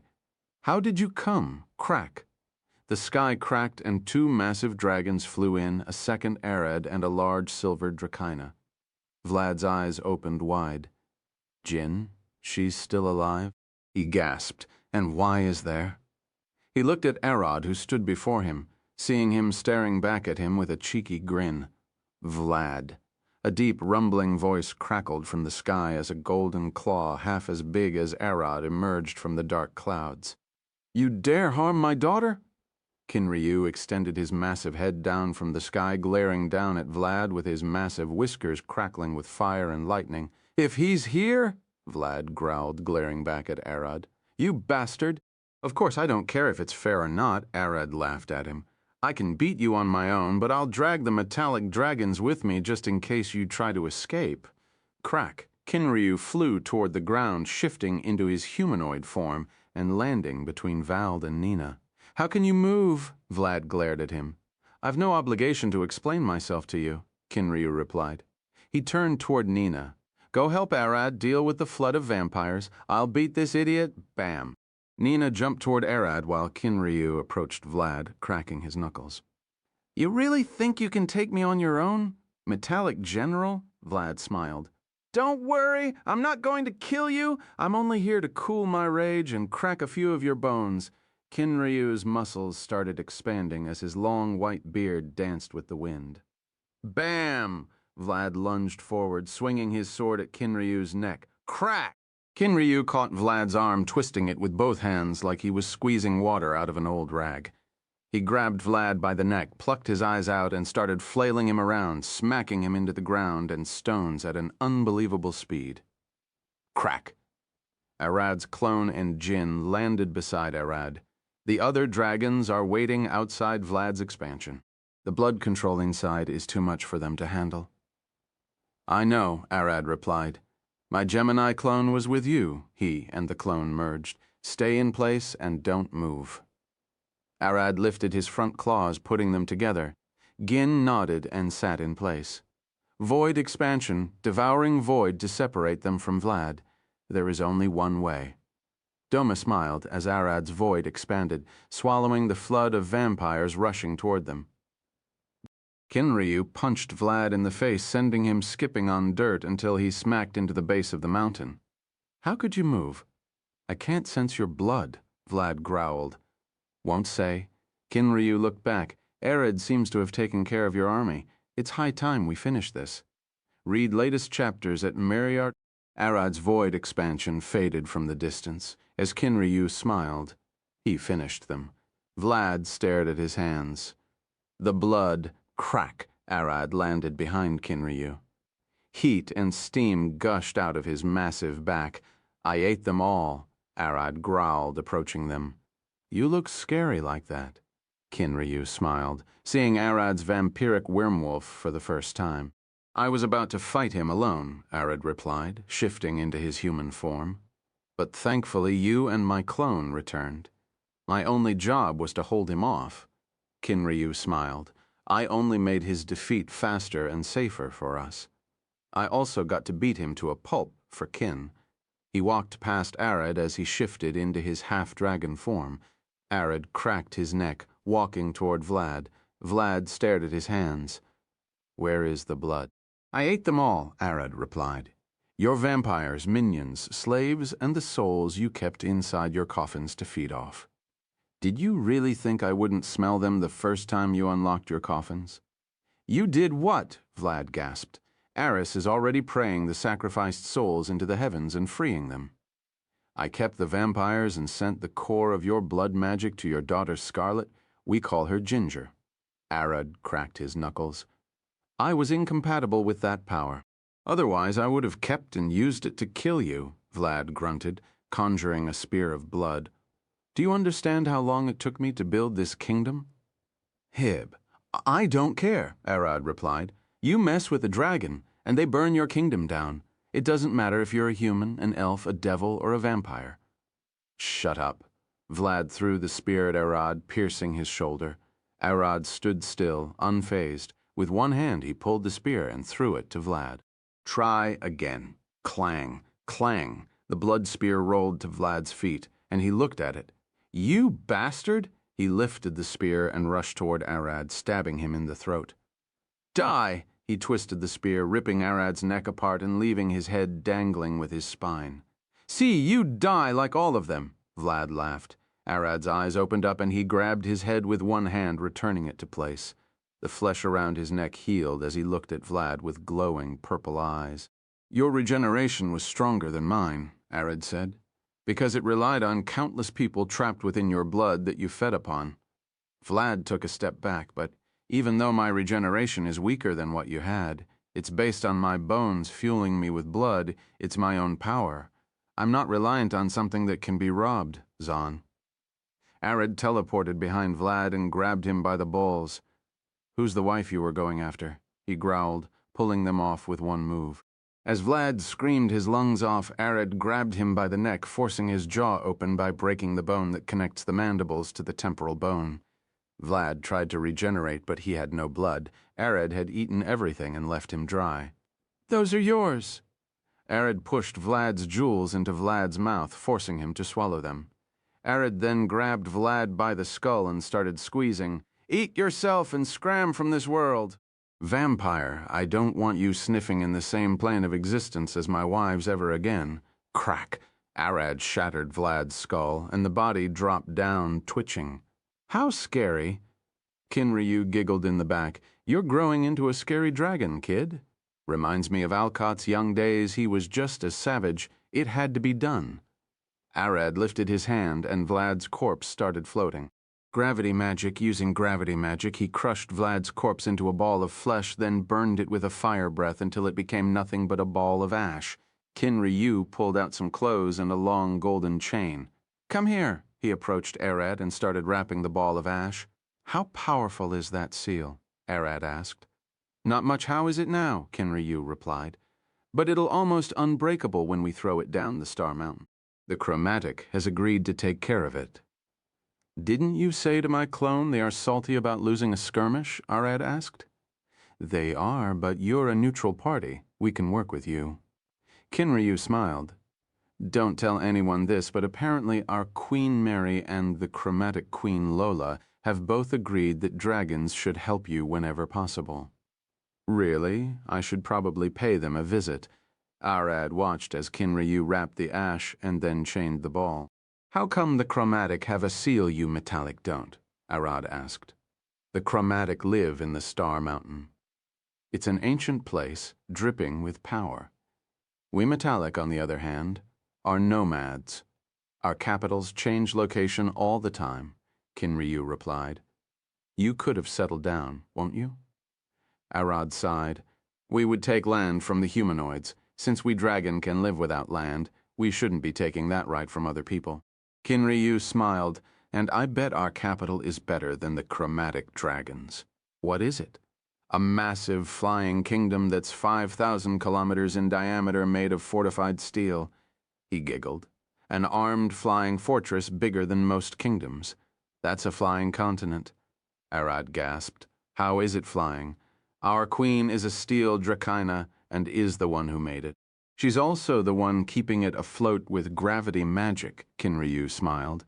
You should probably have her mentor you about gravity magic. You want someone as knowledgeable in that magic as her. I would definitely visit one day. Arad smiled, handing the ball of ash to Kinryu after he inspected it. He's dead. I'll take care of the rest. Kinryu was about to fly away, but he stopped. By the way, we have cannons, guns, and muskets. We're constantly inventing in them, so you can consider us a weapon manufacturer. Do you make swords? We do, Kinryu replied. And you call for peace? Peace requires weapons. We want it to be the land of freedom, after all. Kinryu laughed. We can protect the humans by selling them weapons to protect themselves and make a profit for our hordes. Dragons are dragons, after all. Arad sighed. Send me a notice when he's sealed. I'll do. Kinryu flew away. Arad looked at the night sky. Now, the legacy of the vampire kind has ended, he smiled. Wait, Ginger is the new vampire queen, he looked back. The power of the vampire king is hereditary like the crown in a human kingdom. Vlad's only daughter is the only one who can inherit the throne. Wait, won't that make Alcott the vampire king? Arad extended his wings and flew to the island's beach, landing beside Nina, who sat there waiting for him. You done? She asked. Yeah, Arad waved his hand, letting Eris out of his stomach. How did it go? I purified some of the souls, she replied. I'll work on the rest later. He seems to have over 1 million souls that he bleeds. Arad scratched his head. Will, I'll keep them safe, so work at your own pace. We can have Lydia and the church in Alina help as well. Arad shifted into his draconic form, ready to fly them back to the capital. He gasped, looking around with a worried face. What is it? Eris stared at him. Don't tell me he's coming back, Nina growled, her skin turning red. No, it isn't, Vlad, Arad replied, his head jolting to the side as he stared at the sea. Oh no, we might have messed up. He jumped in the water and dove down. Arad, Eris shouted, but he had already gone far too deep to hear her. What's gotten into him? Nina looked at her. I don't know. Eris looked at the water. But he's a dragon with senses stronger than us. He might have detected something. Eris closed her eyes and tried to listen, but heard nothing. She sniffed the air, but didn't get anything. I can't see anything. Nina looked at the water. See? Arad's eyes can see magic. He probably saw something in the air. She looked around, and it quickly dawned on her. Wait, where is she? Eris gasped. Who's she? Aella would kill us, Eris cried. Arad swam through the water. Even the largest of predators of the sea swam away upon seeing him. As a void dragon, Arad doesn't have gills to breathe underwater, but he could stone air in his stomach to dive for a long time. As several scholars noted, dragons are the most terrifying all-terrain assault monsters. It doesn't matter where you hide. They'll chase you down. Arad saw him into a massive crack that he found underwater, following the faint tracks of magic he sensed. Several minutes later, he reached the bottom of the crack several thousand meters beneath the surface. He looked there and saw a tiny cube drawing in the sand of the seabed. With his jaw, Arad swelled the cube and saw back up. Visit Vrir Co. for the best novel reading experience. Chapter 685, A Limitless Blue Dream. Chapter 685, A Limitless Blue Dream, splash. Arad's massive claw extended from the water, grasping into the sandy open beach. He emerged, looking at the water beneath his legs. So the sea has a drop point after going a few meters into the water. If someone swam too far from the beach, they could suddenly find themselves drowning. He started walking toward the beach, shaking the water off his scales like a dog. Arad. Eris rushed toward him, followed by Nina. Is it her? Arad shifted into his humanoid form and pulled the stone cube from his stomach. Yeah, she's locked in here. It's similar to the one Var's locked brother inside. A seal? Nina stared at the cube. We should get Merlin to look at it. How did Gojo get out? Eris asked. Can't Zephyr do the same? I bet brother has a higher concentrated damage than Zephyr. He was able to pierce through the seal's barrier, Arad replied. And don't forget we're void dragons. We have it easier dealing with extra dimension barriers like this. So, Eris looked at the cube. If she still didn't get out, that means she's either unable to get out on her own, or has spent too much energy fighting Vlad and now has nothing to eat inside and replenish her power. Can you break it from here? Nina looked at Arad. By biting it like a nutcracker? I don't know if that'll work, and I might end up hurting her. Arad shook his head. It's better we take a careful approach. He looked at the cube, but we also can't waste time. Arad sucked the cube back into his stomach and lifted Eris and Nina to his back with gravity magic. He slowly turned, looking at the smoke rising from the ground. The whole island had been devastated, burned and crushed by their battle. The harbingers of doom now that descriptions make sense for us. Wherever there is a conflict involving us, the land ends up destroyed. He remembered the forest where he fought the young dragon, the red dragon that Alcott faced, Riverside, Vlad's kingdom, and now the capital. I do leave a trail of destruction and doom wherever I go, Arad sighed. I'm supposed to be nothingness, yet here I am being destruction. I'm death. He flapped his wings, flying toward the capital's harbor. Arad, it isn't your fault, Eris looked at him. You never started the fights, but he mumbled, I'm the one who blasted the island. That doesn't matter. Nina looked at him. Vlad would have done more damage if left alone. Hundreds, if not thousands of people around the world were dying from the vampire's rampage, but killing Vlad stopped them. You're right, Arad replied, but I feel like this happens a lot. He could remember walking back to Alina with the villages of Riverside, and even the time he brought the barbarians after blasting their forest fighting she, the half-Tarask. Arad reached the harbor and looked around for a safe place to land. He quickly saw a patch of destroyed land, seemingly a part of the harbor that was blasted with a powerful spell. He slowed down and tucked his wings on his back, using gravity magic to slowly descend and land. Eris and Nina looked at the city from Arad's back, seeing most of it as he was too tall. Arad did the same, but his senses were far stronger. From where he stood, he could see the impaled corpses decorating the street, hear their blood dripping on the ground with the stench slowly washing away along the sea breeze. No one could hear it beside him, but his ears were clearly picking up the cries and groans of people hiding beneath churches, bleeding and dying from their wounds. Countless last breaths are being spent even now that the battle already ended and he can't do anything about it. This is, Arad sighed, taking a step forward, isn't funny. You okay? Eris climbed over his head and stared at his eyes. Yeah, he replied, but the capital and its people aren't. We lost so many lives, so many futures. He stopped, looking at the impaled corpse of a child in the corner of the street. Humans are so fragile. That kid could be 10 times older than me, he sighed. I can understand what both the chromatic and metallic dragons want.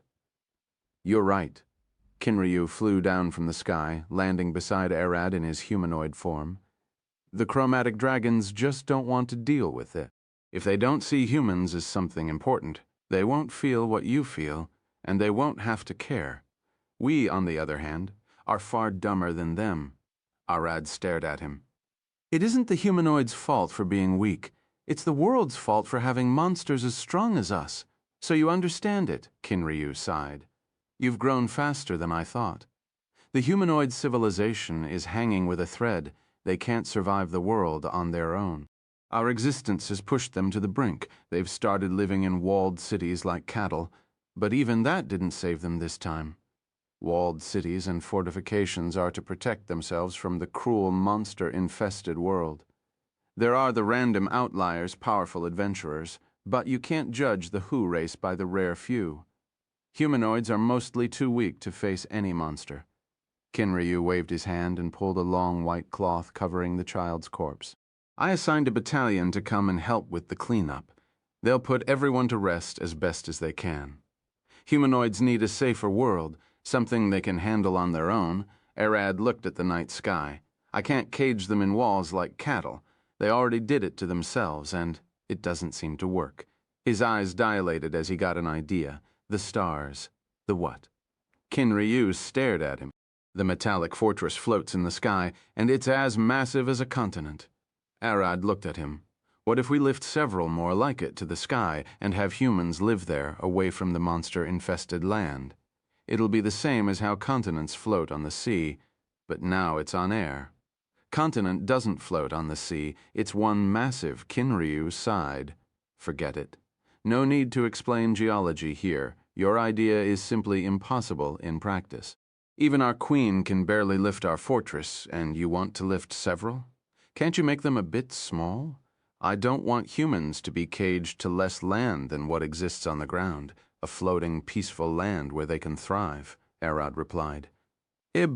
They aren't as fast as you. It would take them several generations.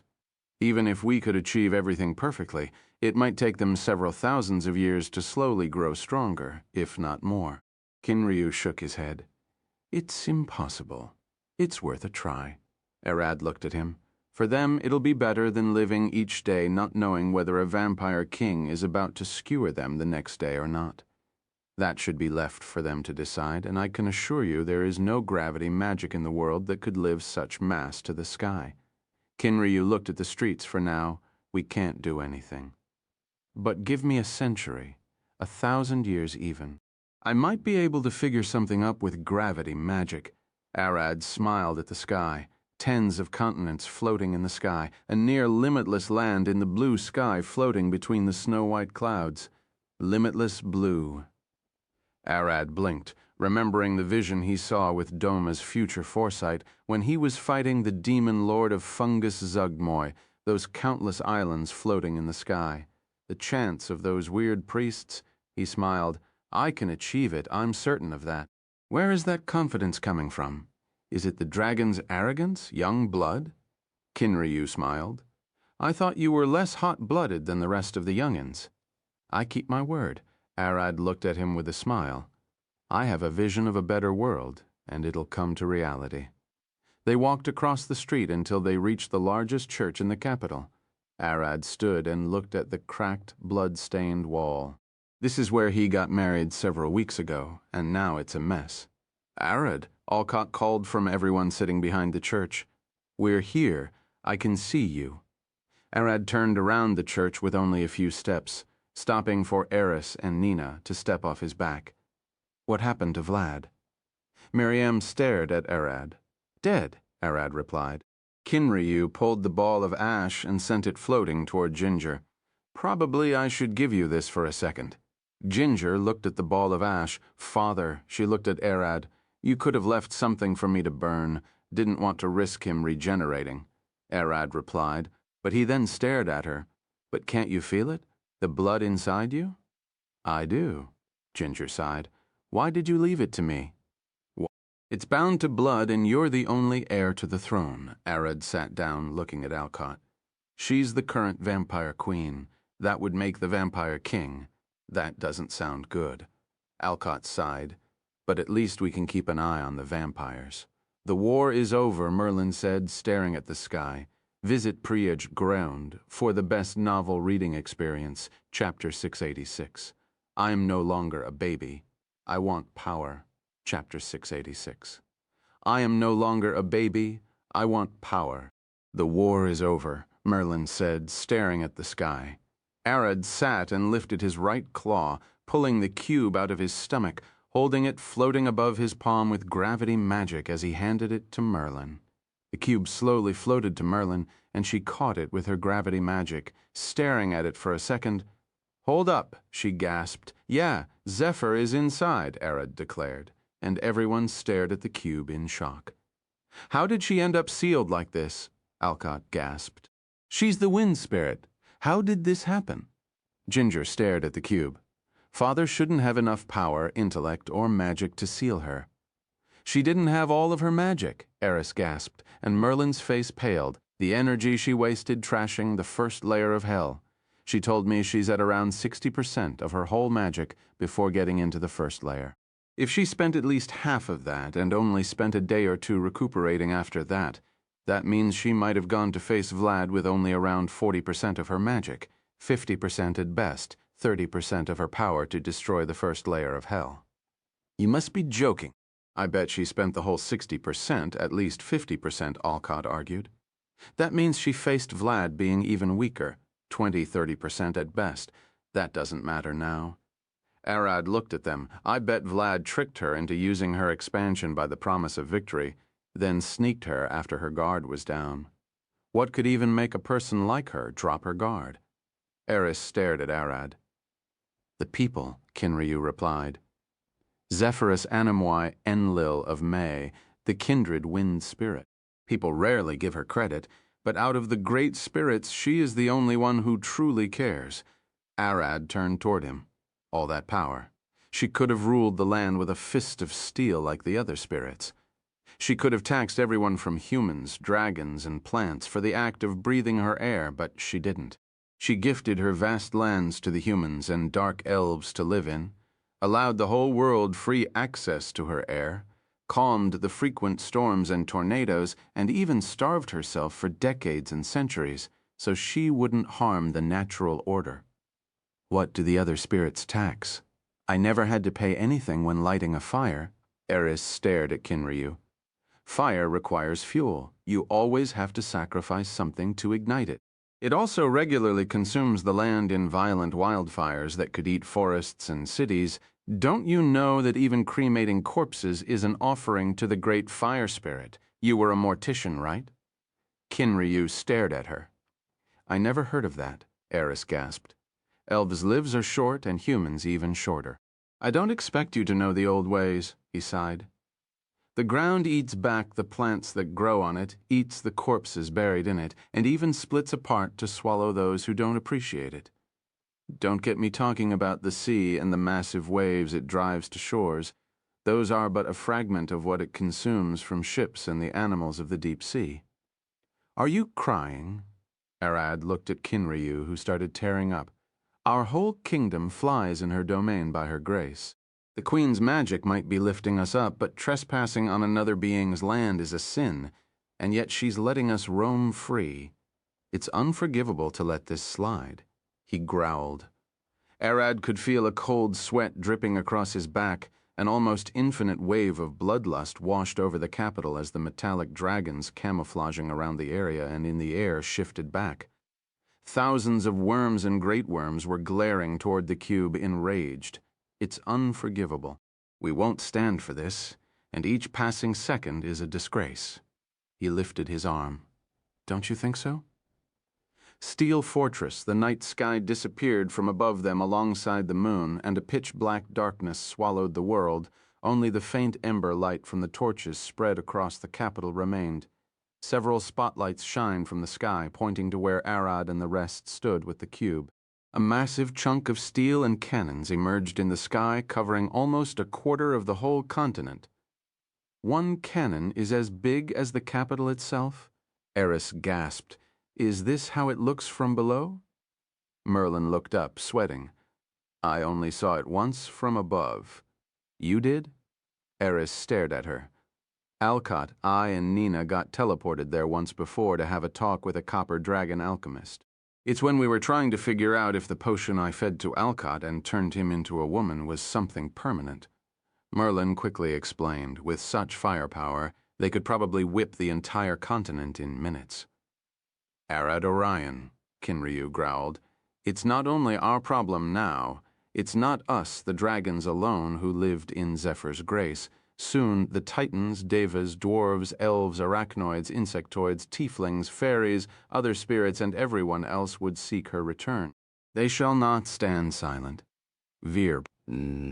As Kinryu growled, the tides of the sea started shifting, and Arad could feel an immense concentration of magic several times bigger than his own approaching from the sea.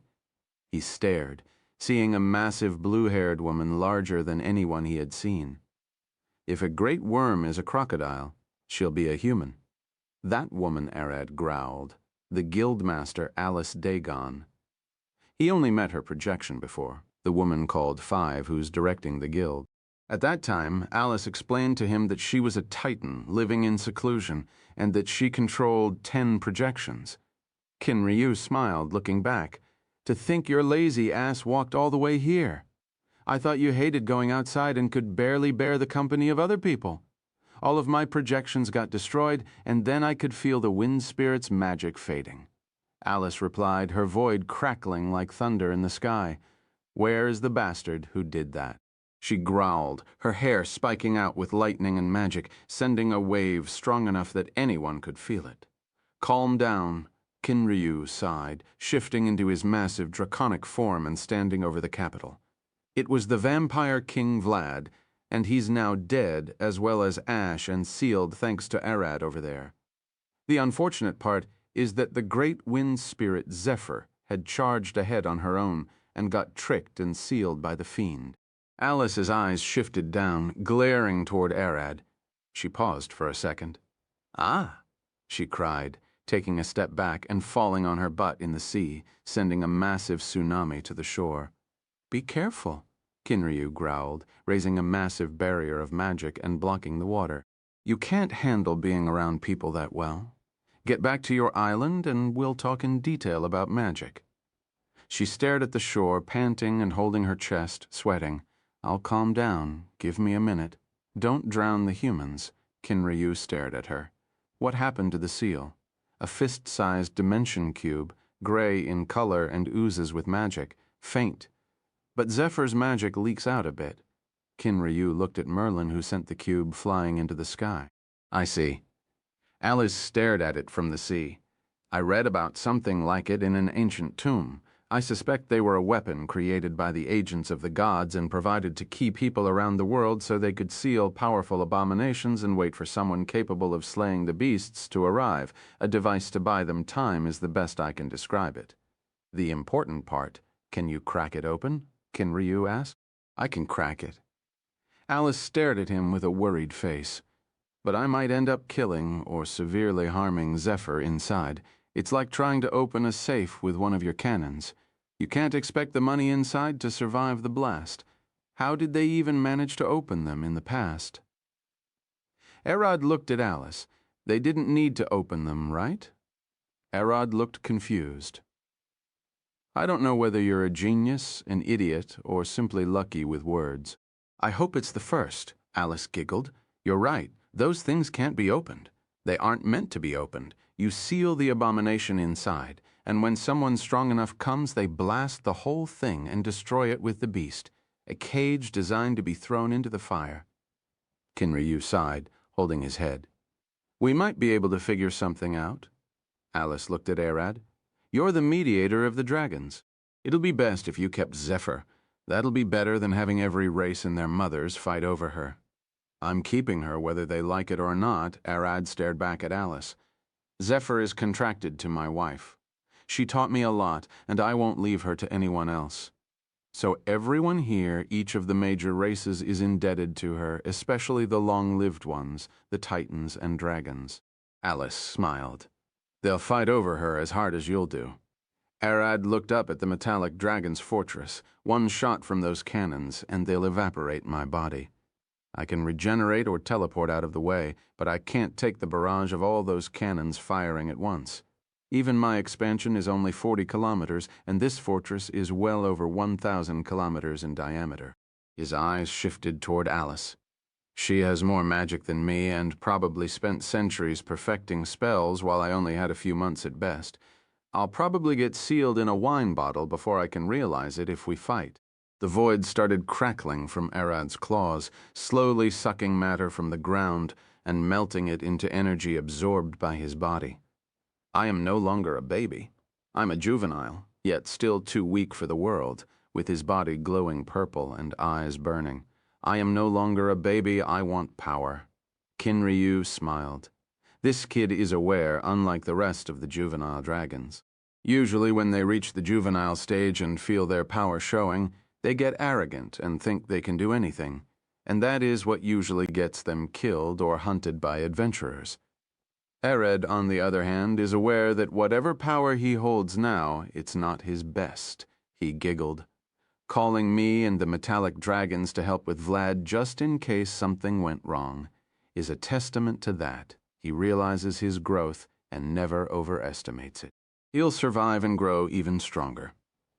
This chapter is updated by https://libreitio, Chapter 687, Blood and Snow. So, it's been decided, Kinryu smiled. I already took a sample of the cube's magic. Zephyr would stay in Arad's care until we find a way to free her. I also took a sample, and I'll be doing my research on my island. Alice turned to leave. She would rather not be stared at by anyone if she can help it. Being a Titan, and one with long blue hair on top of it, made her stand out too much for her liking. Kinryu jumped into the sky. Arad, I'll call you if we find anything. Please be careful of other races approaching your land. Don't hesitate to call for us to help, or even the chromatics. As much as I hate to say it, they're the most reliable when you only need them to fight. I know, Arad replied, looking toward Alcott and Ginger. We have enough power to defend ourselves, but I'll call for help anyway, just to be sure nothing will go wrong. He turned toward Kinryu. Don't blame me if you came and didn't find anything to fight. I didn't blame you this time, did I? I only served to distract Vlad so he wouldn't retract his expansion and prevent you from eating everything he had. Kinryu approached the flying fortress, and a massive steel gate opened that he flew through. The massive fortress quickly disappeared as easily as it appeared, leaving no trace in the night sky. Arad looked down, turning his head toward the church's closed door. Now that silence fell again. The cries of the injured inside grew louder in his ears. We'll camp here until the people inside are able to move, Arad said, shifting back into his humanoid form. What would they be able to do once they can move? Alcott stared at him. I've seen enough destroyed cities. They won't survive the winter here with how the capital got destroyed. I know, Arad replied, as he slowly pushed the church's door open and walked inside. We're moving them to the nearest city that can accept refugees. We're in the midst of winter. I bet most of the cities in the area relied on the capital for a lot of their supplies. With the trade route eliminated, they'll be in the red too, and we aren't counting the fact they got attacked by their local vampires as well. Alcott walked behind Arad as they reached Amaterasu's statue, went behind it and started going down a secret path of stairs. Baltos should know. Arad looked back at Alcott, if he's still alive. They quickly reached a second door, and Arad pushed it open, seeing several dozens of blood-drenched nuns running around like rats, scrambling to keep up with the countless injured. Hey! A woman who was running between the nuns giving them rags saw Arad, and she jumped in place, dropping what was in her hand. Sir Arad, one of Izdis's assassins? So this was one of your lairs? He looked around, spotting a bunch of them everywhere. Yes. She started looking everywhere in panic. Suzanne, the rags, hurry. Sorry, she cried. Lifting what she dropped gave Arad a quick bow and bolted away to the nun that called. Eris. Alcott looked at Arad. Used too much magic while fighting Vlad. I had her infuse my Ho-White Nova, and she then purified several souls that were trapped in Vlad's blood. She needs time to recuperate her magic, Arad replied, taking a step forward. Zahn, he teleported directly past the nuns into the locked room in the back. Arad looked at the bed.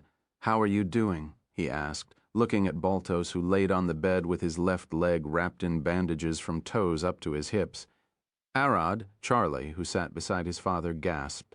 What happened? If you're here, Vlad is dead, and the vampire attack stopped, Arad replied, and Charlie fell on the chair. A sigh of relief escaped his throat. Those who were unlucky to be away from kin and Jin died, he mumbled. A blood spear pierced father from the sole of his foot up to his hips. He barely survived it and is hanging by a thread. Mother was at a noble's meeting and she died. Brother Thomas died as he shoved stepmom out of the way, and she's injured in the next room. How is she doing? Better than father. Brother did a great job protecting her. Charlie looked at his hands, tired. She got stabbed in the guts. The nuns said the spear got her wound, killing my little brother she was carrying. Arad looked at the wall to the next room. She was pregnant. No one knew she was pregnant, not until the nuns said so today, Charlie mumbled. Isn't there any paladins left? Arad looked around, mostly sensing clerics. There were about 5 or 6 paladins around, but that was a small number. Dead, they took the front lines. The blood spears targeted them first. Charlie looked at Arad. The first attack, when the spears first struck, they took the paladins down. Vlad himself faced General Alphonse and killed him. I'll go hunt us some food, Arad turned. Eris will be here once she regenerates her stamina and mana. Zahn, Arad teleported back to the surface. Nina, he approached her. I'm going to the forest to hunt some monsters and gather anything edible by humans. I doubt I'll find much in the winter, but I'll try. He turned toward the sea. If not, I'll pull something out of the sea. Go with Ginger and find anyone that doesn't have anything to do and get them ready to prepare and cook. Got, Ginger said with a smile, approaching Nina. Don't worry, we'll get it done. Arad looked at Eris sitting on a stone in the corner. It's midnight and her holy magic wasn't regenerating as well as it would do in daylight. He could sense Alcott, helping the injured in the church's basement as well. The only missing one was Maryam. It only took Arad a few seconds to locate her. She, deep underground, digging. What is she doing? Zahn Arad teleported to her underground and landed on a stone, seeing a vast pool of acid ahead of him. Maryam, what is this? Arad. She looked at him in her ant form, poking her head out of the wall. This is my acid. I used it when I found Vlad and pulled him out of hiding. It's too close to natural springs and some channels that can lead to the sea. I'm trying to diverge it away to a safe place. We'll need drinking water from the city's wells if we're staying here for a few days. Meet me up when you finish. Got it. Zahn. Arad teleported back to the surface and landed right at the capital's crumbled gate. He stood and looked at it, seeing the dead guards spread everywhere. He could remember some of them greeting him and the girls as they brought Izdis here in the past, as they left, and as he went in and out on their stay. Arad turned toward the forest and lunged forward, running between the trees at an unhuman speed, his eyes and nose peeled for any sign of edible monsters or animals, as expected, not much in the cold snow. As he ran across the forest, he sensed a faint magic twirling between the trees, calling him in. Year! Wash! Arad stood in place, looking at the trees surrounding him, the snow piled on the ground and the snowflakes falling. You've gone to the trouble of showing yourself. Get out, Arad said, his eyes glowing purple. I'm not in the mood for games. How scary, how scary. A man walked from behind a tree, lifting his hands up. To think you spot me from such faint leak of magic? I wasn't trying to get detected, you know. The man stood almost as tall as Arad while being just as muscular, having silver hair, a pair of glowing white eyes, and a thin beard. You don't look like a wizard. Arad stared at the man's structure. How could you do that? Look at my arms, brother. The man's arms got covered in silver scales. I'm a dragon like you, a silver worm to be clear. The metallic dragons left. Arad glared at him. I was left behind to monitor the place and make sure no secondary attack happens. He smiled, waving his hands. I'm sorry if my presence has bothered you. The metallic dragons left someone behind to guard while I am here, while Alcott is here. Arad lifted his hand, extending it toward the man. Stop lying, tell the truth. My guts are telling me you're one bad liar. The man laughed. Its guts alone shouldn't be enough to tell if someone is lying. You need a mind that recognizes patterns subconsciously and analyzes them to make predictions. That, or one good animal instinct, he smiled. Like that man Alcott, he's a human, but was born with an instinct like that of a wild animal. The man lifted his hand and stared at Arad from a finger hole. I see you got that dog in you, the lycanthropic blood, time slow. Arad instantly slowed time to 99%, rushing forward with a fist at the silver dragon. His body got ready to transform into his draconic form the moment the punch made an opening. Oh, time, stop! The silver dragon shouted, lifting his arms and casting time stop, freezing the world in place right before Arad's fist could reach him. The man walked around Arad, looking at him. This is your true body, Gemini isn't active. I managed to catch you off guard. He clenched a fist, crackling Arad's skull open, and with a swift barrage, he smashed his spine. You being alive is bad for my plans. He smiled. Die here before you become a real threat. This is the end of your life. Time, begin to move again. The silver dragon let time flow again, watching Arad's corpse fall to the ground. The dragon's eyes opened wide, dilating as he gasped, What? As he saw what was in Arad's head, new novel chapters are published on Nurarhal. Chapter 688, True Evil, Chapter 688, True Evil. What? The silver dragon cried, clenching a fist. Why? I should be looking at his brain and spinal matter spilling out, painting the snow red. He looked at Arad's open skull. Why then? Why in the nine hells is this man's head empty? Nothing came out of Arad's head. It was empty, without a single trace of a brain. This airhead, where is his brain? The silver dragon swung his fists at Arad's corpse, pummeling it from head to toe. It matters not. Rack, a thin hand emerged from Arad's back, scaring the silver dragon and making him step back. "What is this?" he gasped, seeing a child crawl out of the corpse. Chuzuke turned toward the silver dragon, his eyes glowing with a mixed light of purple and red. Vlad's vampiric power wasn't simple. It was, in fact, separated into 3 different stages, excluding the natural vampire powers like enchanted senses and super regeneration. The first stage was the king's authority, which made it so that all the dead vampires flowed back into Vlad's bloodstream and increased his blood control to a level unobtainable by other vampires. This was the part that Ginger inherited upon her father's demise. The second stage was the content of Vlad's blood that Arad ate in his expansion. It, too, was separated into 3 parts: slaves, spawns, and the dead vampires. Slaves were the live humans that Vlad slowly fed upon, and they were the ones Arad was trying to have Eris free with her holy magic so they could finally fully die and rest in peace. They are now in Arad's stomach. Pulling them out would only result in them suffering further, as they already became one with the blood thanks to Vlad's authority. The spawns were the same as Arad's spawns, humanoids that Vlad sucked their blood directly and turned them into weak vampire slaves. They are counted as a part of Vlad's familiars, and now they are inside Arad's stomach as well. The dead vampires were the vampires that already died and returned to Vlad's bloodstream. Hundreds of thousands of them had collected through the centuries, and they were the bulk of Vlad's expansion power, an army of the night. The last stage was an application of Vlad's authority mixed with the content of his blood, as Vlad's natural regeneration was something better than any other vampire. He had to get creative a bit. Vlad used his blood control to move his soul into his blood and link it to one of the slaves. Once he takes deadly damage, he changes what was damaged from the slave, using them like spare parts for repair.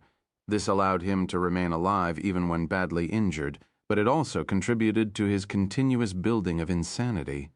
That means Vlad was only vulnerable in 3 situations: when he runs out of slaves to use as spare parts, when he gets separated from them in his expansion, or when hit with holy magic powerful enough to free any slave soul that Vlad tries to use as spare parts upon taking damage.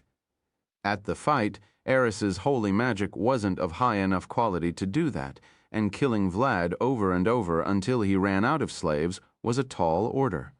Arad managed to beat Vlad by forcing an expansion and using his void to eat all the slaves, spawns, and vampires at once. Vlad could have cancelled his expansion and wasted Arad's plan if he noticed, but Arad had already planned for that. He needed someone to distract Vlad. Nina could do it, but Arad wasn't sure if it was safe to let her fight him and have the possibility of turning her into a vampire or doing something fishy. Eris wasn't strong enough to keep Vlad busy enough that he wouldn't notice Arad's plan. And Arad himself wasn't that keen on sending her to Vlad like that. That only left Kinryu to be the distraction. Who are you, brat?" the silver dragon shouted, pointing at the emerging Chazuke. "Why is a declared slain vampire crawling out of Arad's body?" Ibd ad Ibd an swash Chazuke swung his arm, sending countless spears of blood toward the dragon. The silver dragon jumped back, dodging the spears. "Such a slow and weak attack. It'll be nothing," he growled. "Out with your tricks, Arad Orion." He rushed back beneath the spears and punched Chuzuke in the chest, blasting his upper torso into a splash of blood. Turn to blood before I hit him?" "Suck reaction isn't from him," the silver dragon grunted with his face twisting. The blood splashed on the ground, bubbling on the snow before exploding into a massive burst, and from that, thousands of vampires gushed out at the silver dragon like an endless flood. The silver dragon flew back, landing in the middle of the forest, and looked around, finding himself surrounded by an army of vampires. Arad had eaten Vlad's army of vampires and spawns, which meant they were still in his stomach, thanks to his sharp, draconic, lycanthropic, vampiric, and inherited genes from Alcott. Arad's body and mind reacted at the last moment, before the silver dragon could stop time. Like how a man closes his eyes right before getting punched in the face, Arad sucked his own brain and spine into his stomach as he does with the rest of his organs, replacing them with Chuzuke to create a distraction. This is The silver dragon stared around, growling with a twisted face. Vlad's army, you monster, took them all? He looked at the trees, spotting Arad sitting on a branch with Zia sitting on his lap, only wearing one of his shirts as he ripped her uniform before when he cut her in half. He can't stop time twice in a row, Zia said, looking at Arad's face. At best, he'll slow it down as you do. Arad's eyes shifted toward the dragon, glaring at him with a burning purple flame. Who are you? Titch, the dragon grunted. I see. I can't seem to kill you with my current equipment. I'm in need of more preparations. Ginger might have taken the crown, her birthright. But Arad kept the army he consumed for himself. The moment you struck my head, I realized it. Arad said, after I blasted his kingdom, Vlad was left alone. Vlad was the only survivor of Arad's Ho-White Nova in the vampire kingdom due to his slave sacrifices. Even Zia had died with the kingdom, and the one that walked with Vlad thereafter was a mere figment of his grief, pulled out of the blood that returned to him, except for the vampires around the world that started attacking randomly. The attack on the capital was by Vlad alone, armed with grief and the death of his kingdom. He killed a city of strangers to me, Arad said, and I killed a whole kingdom of the people he loved and cared about. For thousands of years, Vlad came to know most of his citizens personally. Are you only realizing it now? The silver dragon giggled. Vampires are humanoids' natural predators. Can they be blamed for eating and terrorizing them? Humans do the same to cattle. Is a human's life really worth more than a vampire? It isn't. The dragon smiled. You've killed an entire kingdom of innocent vampires. What you called a sin was them acting on their natural instinct. Holy magic kills vampires. To balance the world, vampires were far too powerful than mere humanoids, and the gods needed something to balance the powers of the world. They aren't harmed by holy magic because they are evil, the dragon pointed at Arad. Have you ever wondered why the gods never dropped a holy sword to fight the vampires? It's the same reason they won't give elves a holy sword to kill humans, or the sheeps a holy sword to kill humans. Don't listen to him, Zia whispered to Arad. It doesn't matter now.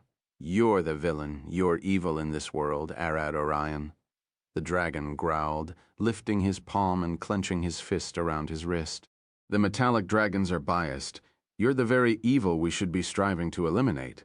If I was the evil you make me seem, why haven't the gods dropped holy sword to slay me? Arad stared back at the dragon.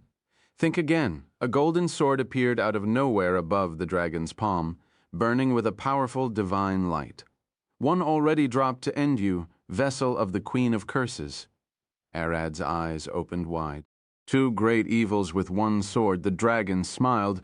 We'll come after you again when we have the tools to bypass your semi-immortality. Swash! The dragon disappeared in a mist of holy light, leaving Arad there alone with the vampires. I'm the evil of the world? Arad looked down at the horrid army of vampires he raised. Is he right? Don't listen to his nonsense. Mom growled in Arad's head. That was a legit holy sword, and I guess the time stop is a blessing he had as well. This might be bad, Doma added. Does it really matter if he's right or wrong? Zia whispered to Arad. Do what you like, our blood lord. The source of this content is Ect EID X 18RT, Chapter 6R89 Stress. Arad sucked all the vampires back to his blood and looked down, Zia still sitting on his lap, dangling her legs down. Call me whenever you need help. She looked at his face. You're awfully quiet. Arad stared back at her, his eyes glowing red. The vampire's first and last wish was for our King Vlad to finally find the peace of death. You gave him that, so I'm not that angry about it. She lifted her hand, pinching Arad's cheek. But splitting me apart wasn't fun at all. Talk about it with Eris. She's your senior. Arad sighed, ignoring the pinch. And don't expect that you'll get off just with that. I'm sure she'll give you something in return for stepping on her face when we get back home. Let her come. I'll step on her face again if needed. If she calls me again, I'll be happy to split you apart once more, so don't get overconfident, Arad growled. You can split me in half in more than another way. She stared at him with a smirk. For that, I might even. Arad immediately sucked her into his stomach. Strange one, he sighed, jumping down to go hunting. Arad returned to the ruined capital, looking at the massive central church. A nun was boiling water over a fire pit right outside. Beside her was a pile of bloodied rags that needed cleaning. The nun stood looking at him. Sir Arad, I hunted some monsters for food. Where do I put them? He asked, eyes looking around for an empty space. The nun gasped, Oh, the food group already went to salvage the market for any surviving rations? Where are the monsters? She looked around, almost panicking. We lack strong people to move them here from the forest. Don't worry, just show me a place to put them. Arad pointed to an empty space behind the church. The small garden was used to host common events every now and then. You can. It's cold, so the mean won't spoil. She nodded. Arad approached the empty space and extended his hands, the void crackling from between his fingers as he started pulling the monsters out. Reindeers went to the left, woolly rhinos went in the middle, and the buffaloes went to the right. A total of 17 carcasses were put down, and the nun gasped, holding her mouth closed as she saw what Arad pulled. As the nun stood still, watching in shock, Arad shifted into his draconic form and sat beside the church, expanding his wings over the area. I'll keep the snow at bay. He turned his head and looked toward the capital's market. You there. He called the people salvaging for food. Send a group of you to skin some monsters that I've hunted? The people in the market gasped, seeing Arad's head towering over the destroyed buildings. Sir Arad? We'll be back at once. A man cried, looking back. Get anything that isn't crushed or drenched in blood. They quickly gathered what they could and rushed back to butcher what Arad hunted for them. Time quickly passed by as Arad sat in place, watching them skin, butcher, and cook what he hunted. They cut the meat into small pieces, diced vegetables, and threw everything into massive pots that were meant to be used to cook large quantities of food for weddings. Some old women gathered inside a house beside the church and brought large bags of flour to bake bread. It only took them a few hours to start getting bread out, and that happened to be exactly at the same time the large pots of soup finished cooking. Sir Arad, one of the men approached Arad. You can take the left pot. It's done. I don't need food, Arad replied, pointing with his claw at the church's door. Get it to the sick and injured as soon as possible. A warm bowl of soup and a soft loaf of bread could save their lives. The man stared at Arad for a second before smiling. As you wish. He rushed toward the pots and wrapped his hands with an old cloth, picking the pot and taking it into the church, where even more people followed him with bowers and bread, ready to start serving the injured in the secret basement beneath the church. Crack. Miriam emerged from the ground, shaking the dirt of her hair and arms. I'm back. She looked at Arad with a smile. I can see that, Arad replied as he smiled, lowering his head toward her. They got food ready. Get yourself a bowl and rest. I'm not hungry. She shook her head, jumping over his head and sitting on the back of his neck. But I don't mind satisfying another form of hunger. She rubbed her face on his neck. Fine, but you'll have to wait until we get back home. This is neither the place nor the right time. Miriam's eyes sparked with joy. Really? You sure? As long as the girls don't disagree? Arad added. You'll have to talk with them yourself. Don't worry about that. I already got permission from Allah. And what about the others? I'll manage. They've already told me that keeping you busy at night is becoming quite hard. She giggled. Wait, what? I never heard of that, Arad gasped. Especially Mira and Izdis. They always wake up too sore to move. Miriam looked at him. Only Eris doesn't seem bothered. Arad scratched his head. Why didn't they tell me? He sighed. I should probably slow down with them a bit more. A bit more, Miriam stared at him, confused. It started with Ella, but I'm already holding down a bit as it seemed too sore after our first night. I didn't know it was still hard on them. Arad looked up.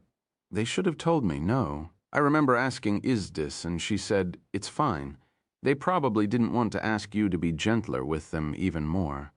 Probably trying to be considerate. In Zephyr's words, relationships are those of compromises, but this isn't what she meant.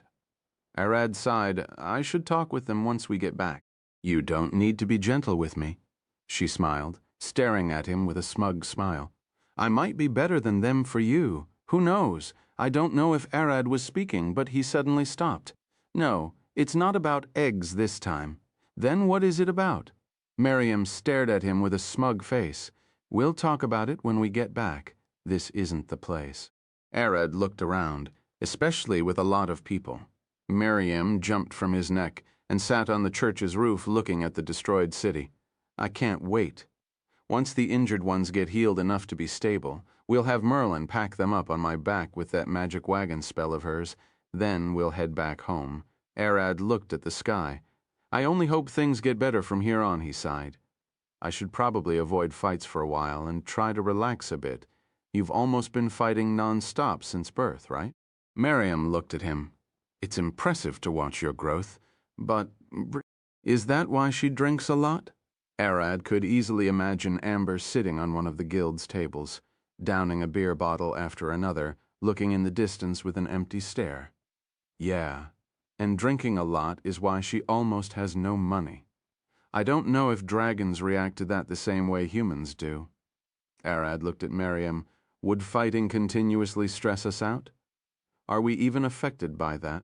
Even if dragons aren't, you've been growing rapidly, forcing yourself through stages that should have taken you decades. You even compromised sleep for that. She looked at him with a worried face. You might not notice it. We might not notice it as you've only been born recently, and we don't know how you actually act unstressed. She looked at him. I might have an idea. Merlin looked at them from the ground. She waved her hand, casting a spell, fly, and flew to them. Arad, remember the first day you came to the guild? You've had one long, sharp tongue and a strong attitude. Now you've gotten calmer and less aggressive in speech. She sat beside Miriam. That could be character growth or stress buildup. Arad looked forward, clearly recalling those days in his mind. I don't know. I probably should take a nap and relax for a while. Yes, you're right. He took a deep breath, stretching like a cat. I'll give it a try. He looked at them with a grin. Someone just called me a villain for blasting the vampire's kingdom and now killing their king. Wait, what did you just say? Merlin stared at him. The bastard's a silver dragon, a worm at that. Arad laughed. The idiot said vampires are humanoids' natural predators and that it isn't evil for them to kill humans, so killing them was bad. The two girls stared at Arad blankly for a second. And what do you think? Dragons are the natural predators of whoever messes with them. Arad smiled. The vampires had it coming. That's a way of thinking about it. Merlin smiled. Follow current novels on Work 4, Chapter 690, challenging her once again. Chapter 690, challenging her once again. 3 days passed since Arad stayed in the capital, watching over the remaining survivors of the capital until the healers could get them to a point where they could endure a trip. He sat beside the man church on a stone bench, looking at the snow-filled street, and yawned. Too much for trying to have fun and relax. I hate staying still. It's too boring. He gently tapped the back of his head on the church's wall, passing time. Crunch.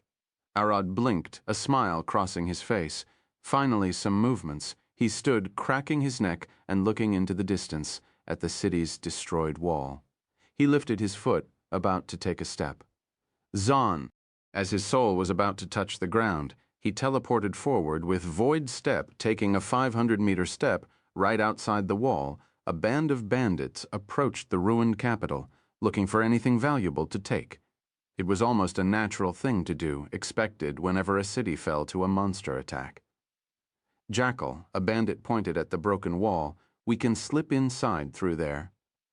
Jackal, the bandit's captain, walked forward. Seems decent enough. Get the horses ready. Look for jewelry, pottery, or anything you think is of value. Small and light is preferred. We can't haul a lot. Robergo, the bandits following him, almost 50 men strong, approached the wall, getting ready to salvage the city. Tap. As they approached the crack in the wall, Arad appeared in front of them, staring with a smile and his hands tucked in his pocket. He smiled, vapor gushing out of his mouth as he looked at them. "Welcome. I've been waiting." The bandits froze in place. "Where did you come from?" one cried. "A wizard. Did he teleport here?" A short, scrawny man wearing a robe pulled an old, twisted oak wand and pointed it at Arad, chanting beneath his breath as he kept his eyes peeled open. "No, with that body, he's a fighter."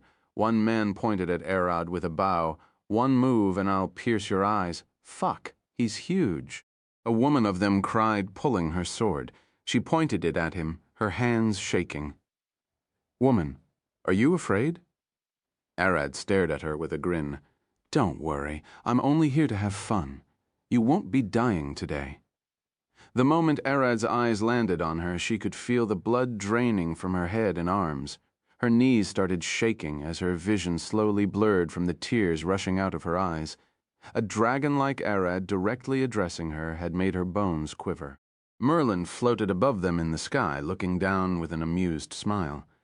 Dragons have two presences, the frightful presence and awe presence, the mana released by the dragon, the deep frequency of their voice, the hormones, and the scent released into the air. For thousands of years, scholars thought that it must have been a necessary adaptation by living beings. Every living creature could innately detect a dragon's presence, albeit intelligent ones fail to recognize the feeling. She floated down and jumped off her staff, sitting on the capital's wall. It's a phobia born from the terrors dragons brought. The brain detects the little hints of a dragon and starts freaking out, leading to what she is experiencing. Merlin smiled, but dragons being the crazed monsters they are, they have learned to take advantage of that, shifting their mana, voice, and scent to trick the mind into feeling comfortable, to love the dragon, worship it, and heed its words like a close friend. That's where the awe presence came from. Thud! The woman fell to her knees and she suddenly felt better. Arad stopped his presence. Of course he can turn them off at will. Merlin looked back, seeing Alcott standing behind her with Ginger. "You two are late, Brug.